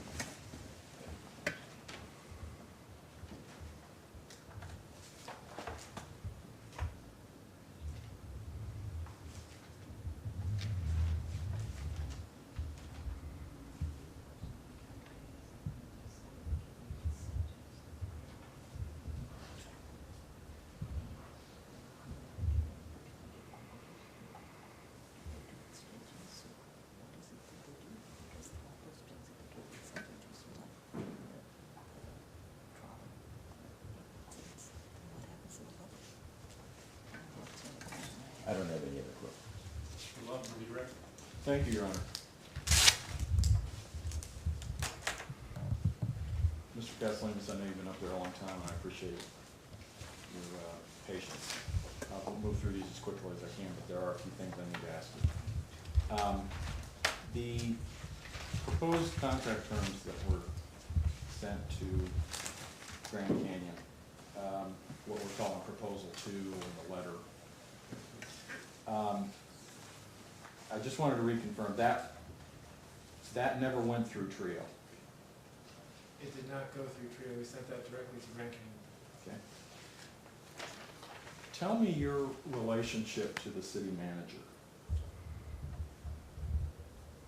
I report directly to the city manager. I take information to him when I need his guidance and his direction. Yeah, I'm thinking just organizationally. Do you report to the city manager? I report directly to the city manager, yes I do. And is your job and your staff within the office of the city manager? Yes, it is. Now, did the city manager approve the conveyance of the contract terms that we're talking about in the documents at issue? Yes, he did. But were you the one acting as point of contact? Yes, I was.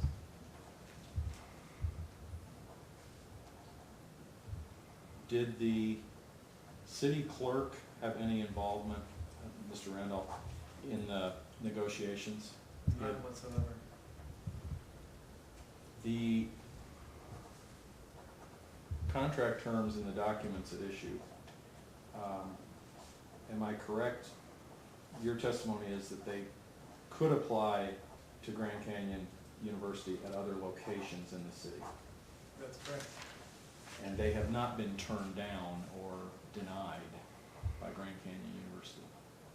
They indicate they're not interested in that site, but they were still interested in Tucson. Okay. Now, when you negotiated with Grand Canyon, or were dealing with Grand Canyon, did you do so at the direction and under the authority of the city manager? Yes, I did. Did you consider yourself an agent of the city manager? Yes, I did. Now, in these negotiations, in your experience of them in dealing with companies, do you reach a point where confidentiality of the contract terms becomes very important to them? The company? Yes. Yes. Right from day one, from our very first contact. They demanded our confidentiality. They made us sign non-disclosure statements. They won't deal with us unless we keep things quiet until we can move farther along. Okay. The,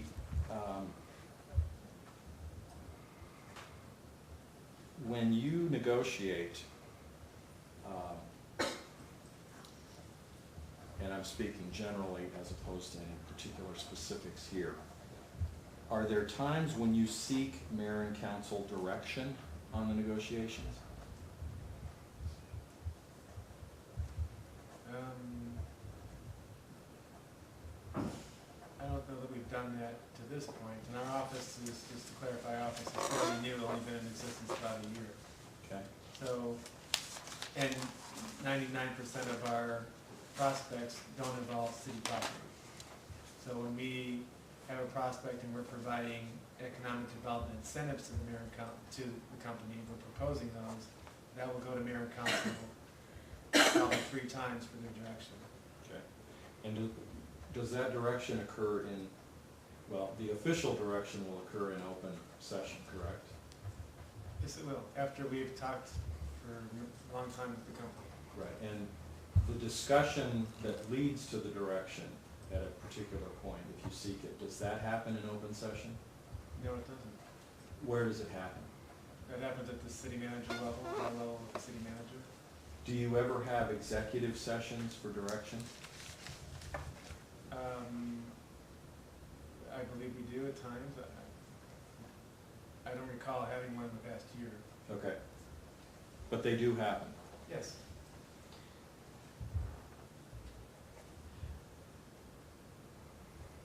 In your understanding, what's the division of labor between the city manager and the mayor and council as far as running the city? City manager is the day-to-day CEO of the corporation, if you will. He takes things to mayor and council for ratification, for high-level policy direction. He's given the authority to do the business of the city, run the city on a day-to-day basis. So when he has policies, or he has, in this case, proposals that he wants mayor and council to ratify, he'll work on those, get them to a point where he thinks mayor and council, he has a strong recommendation to mayor and council, and they'll accept it, and he'll schedule it for mayor and council action. And your activities in contacting and negotiating with Grand Canyon, were those within what you believe is the scope of the city manager's activities? Absolutely.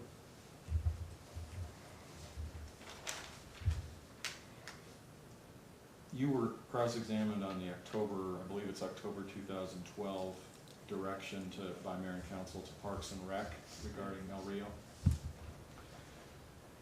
Were you ever directed not to negotiate with Grand Canyon in that or any other direction?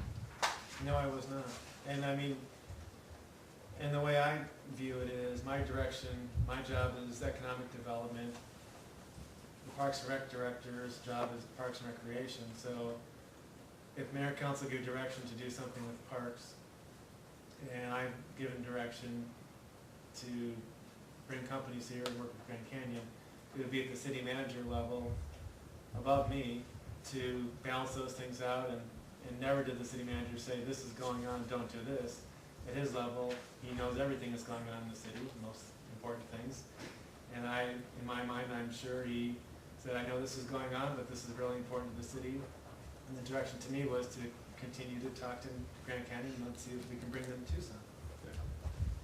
And they're still considering the proposed contract terms? I believe they are. We haven't heard otherwise. Okay. I want to explore with you a little bit about the harm that would come from releasing information to the public on contract terms prematurely. I want to first take the perspective of other parties. So just give me some examples, not specific to this or any other case, of what you will offer when you're trying to get companies to Tucson. One of our key incentives is called the Primary Jobs Incentive Program, where if they bring a certain capital investment, it's $5 million. If they bring 25 primary jobs that pay an average wage of $62,000 a year, and if they pay 75% of the healthcare costs for their employees, they'll be provided an incentive where they don't have to pay permit fees, and they can take their construction sales tax and use it for job training or to be applied towards construction development impact fees. That's an example of an incentive that we would review the information with the company who come to us. And again, I get calls every day, every week, saying, oh, I'm thinking of my company here, or it's from a commercial real estate broker, or from a site selector, or from Trio, asking me, what do we have to offer this company? And many times those don't pan out. But we'll put forth, here's one of our incentives.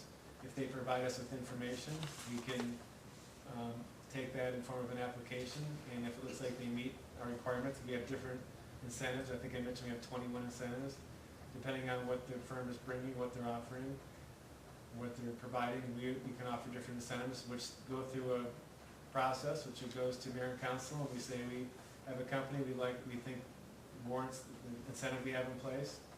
Mayor and council will say, go do an economic analysis and come back with the numbers to make sure we're meeting the gift clause and make sure it's a good deal for the city and the taxpayers. Come back and they'll agree that that's something they want to do, and they'll come back a third time with the development agreement, if that's what it is. That's an example.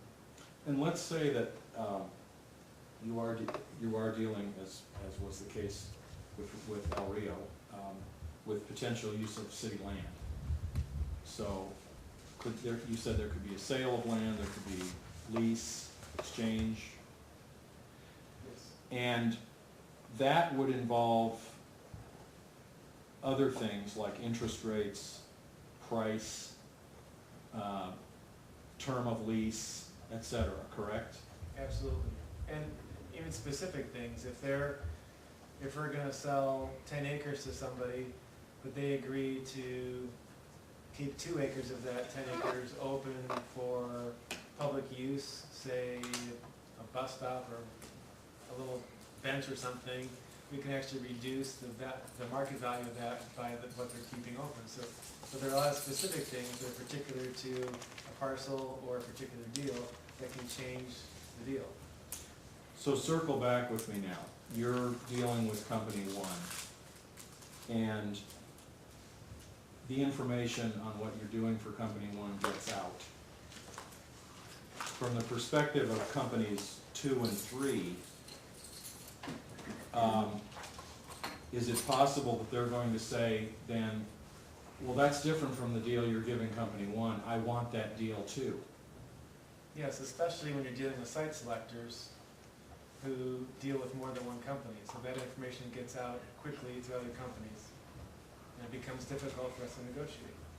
Is it also possible that by knowing that, other parties are going to know what to focus on in negotiating with the city?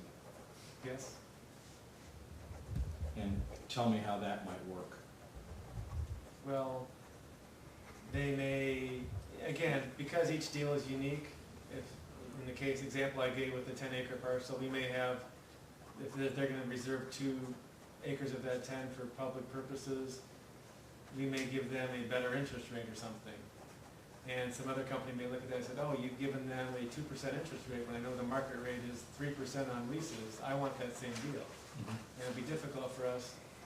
Now we're in a position of trying to explain this whole other deal, why we gave them a lower interest rate, if that's what we did, and how it doesn't pertain to their deal. So that's, I don't know if that is what you're looking for. No, that's fine. That's exactly it. And now I want to move to the perspective of other cities who might be negotiating with GCU, just as a hypothetical. Now the information of what the city is offering gets out. Is it possible you'll deal with the problem of other cities saying, we'll beat Tucson's deal. Cities are extremely competitive, and yes, it will absolutely happen, does happen.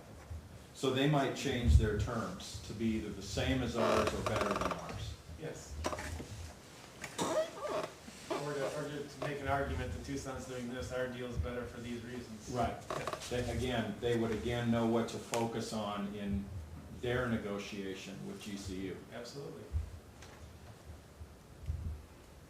Finally, let's look at other companies who are just looking at the city. And you said they often use site selectors. Correct. Now, if information on deals that, if it's known that information on deals we're doing with company one get out and companies 2 and 3 are talking to a site selector, are you gonna deal potentially with the problem of Tucson has a big mouth?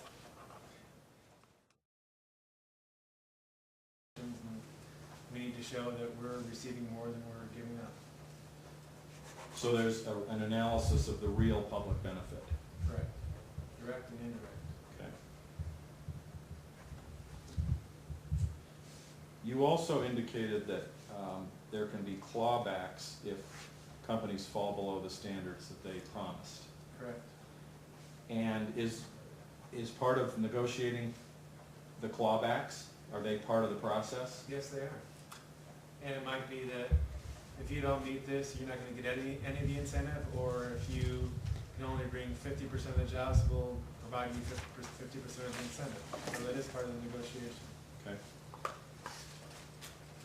You indicated, or you, withdraw that, excuse me. You were cross-examined about how beneficial it allegedly would be for the public to know things in advance.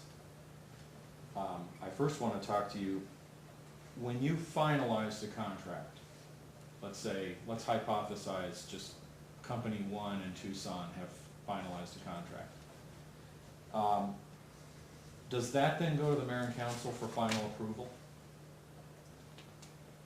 Is your example with the city-owned property or without a city? Let's say it's a city-owned property.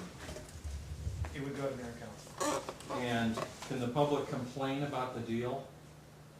Absolutely. We have call to the audience every mayor and council meeting. They can, sometimes there's public hearings, and they can contact their council members directly.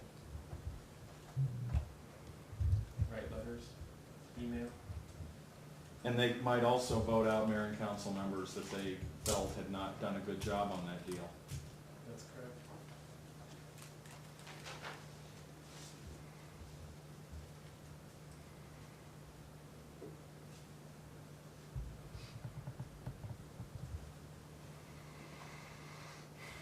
Mr. Reisner spent a lot of time talking about how the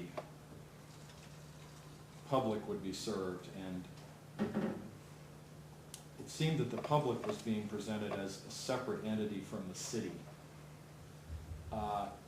Do you feel that the public is served by your contracts and activities? The whole purpose of my job is to improve the economy of Tucson, and improve standard of living for Tucsonans. So what I do is to try to bring increased wages here, bring jobs here. In this case, it was also affordable education. So everything I do is, in my mind, is for the public, for the community.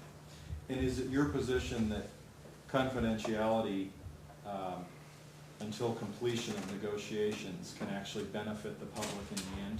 Yes, it can, because without that, we won't be able to get these deals, which will improve our economy and then help our residents. I don't personally benefit from any economic development deal. There was some questioning of you about incentives, and the implication was that if incentives are generally known, then there's no harm in having them known in a particular case. Would there be harm in having the specific incentives for this deal be known? Yes, I believe so. And are they the ones that you've laid out for the court in previous answers? Yes, they are. When you were communicating with the city attorney back and forth, was it your position that you were seeking legal advice and getting legal advice? Yes, it was. In fact, I opened my conversation with legally, like, can we do this, or how do you advise me to proceed in this case? Okay. So it is legal advice. In fact, I think we've stated that one of the items we're withholding, you were asking for review of contract terms Correct. for legality. Yep, I asked the city attorney directly and said, this is a draft, these are some draft terms, does this meet the legal test, are we okay here?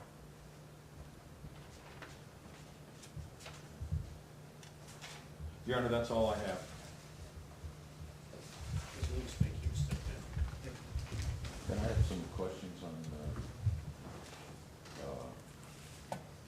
in response to the matters brought out by Mr. McLaughlin? What matters were brought out by Mr. McLaughlin about which you want to ask that haven't been explored?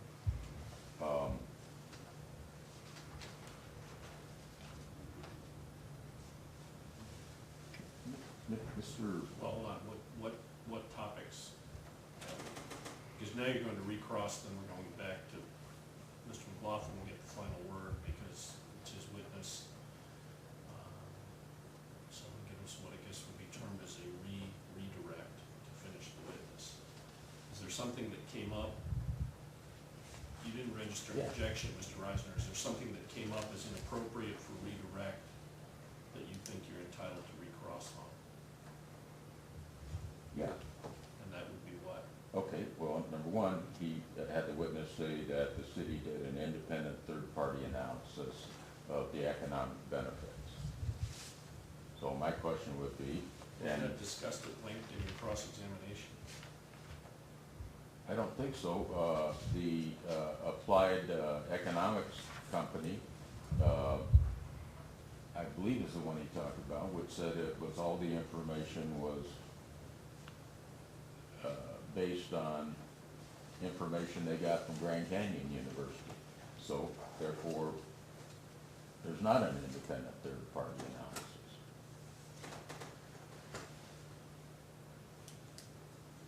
McLaughlin? Your Honor, I'm okay with allowing Mr. Reiser to ask that question and have Mr. Kaselemis answer it. Go ahead, Mr. Reisner.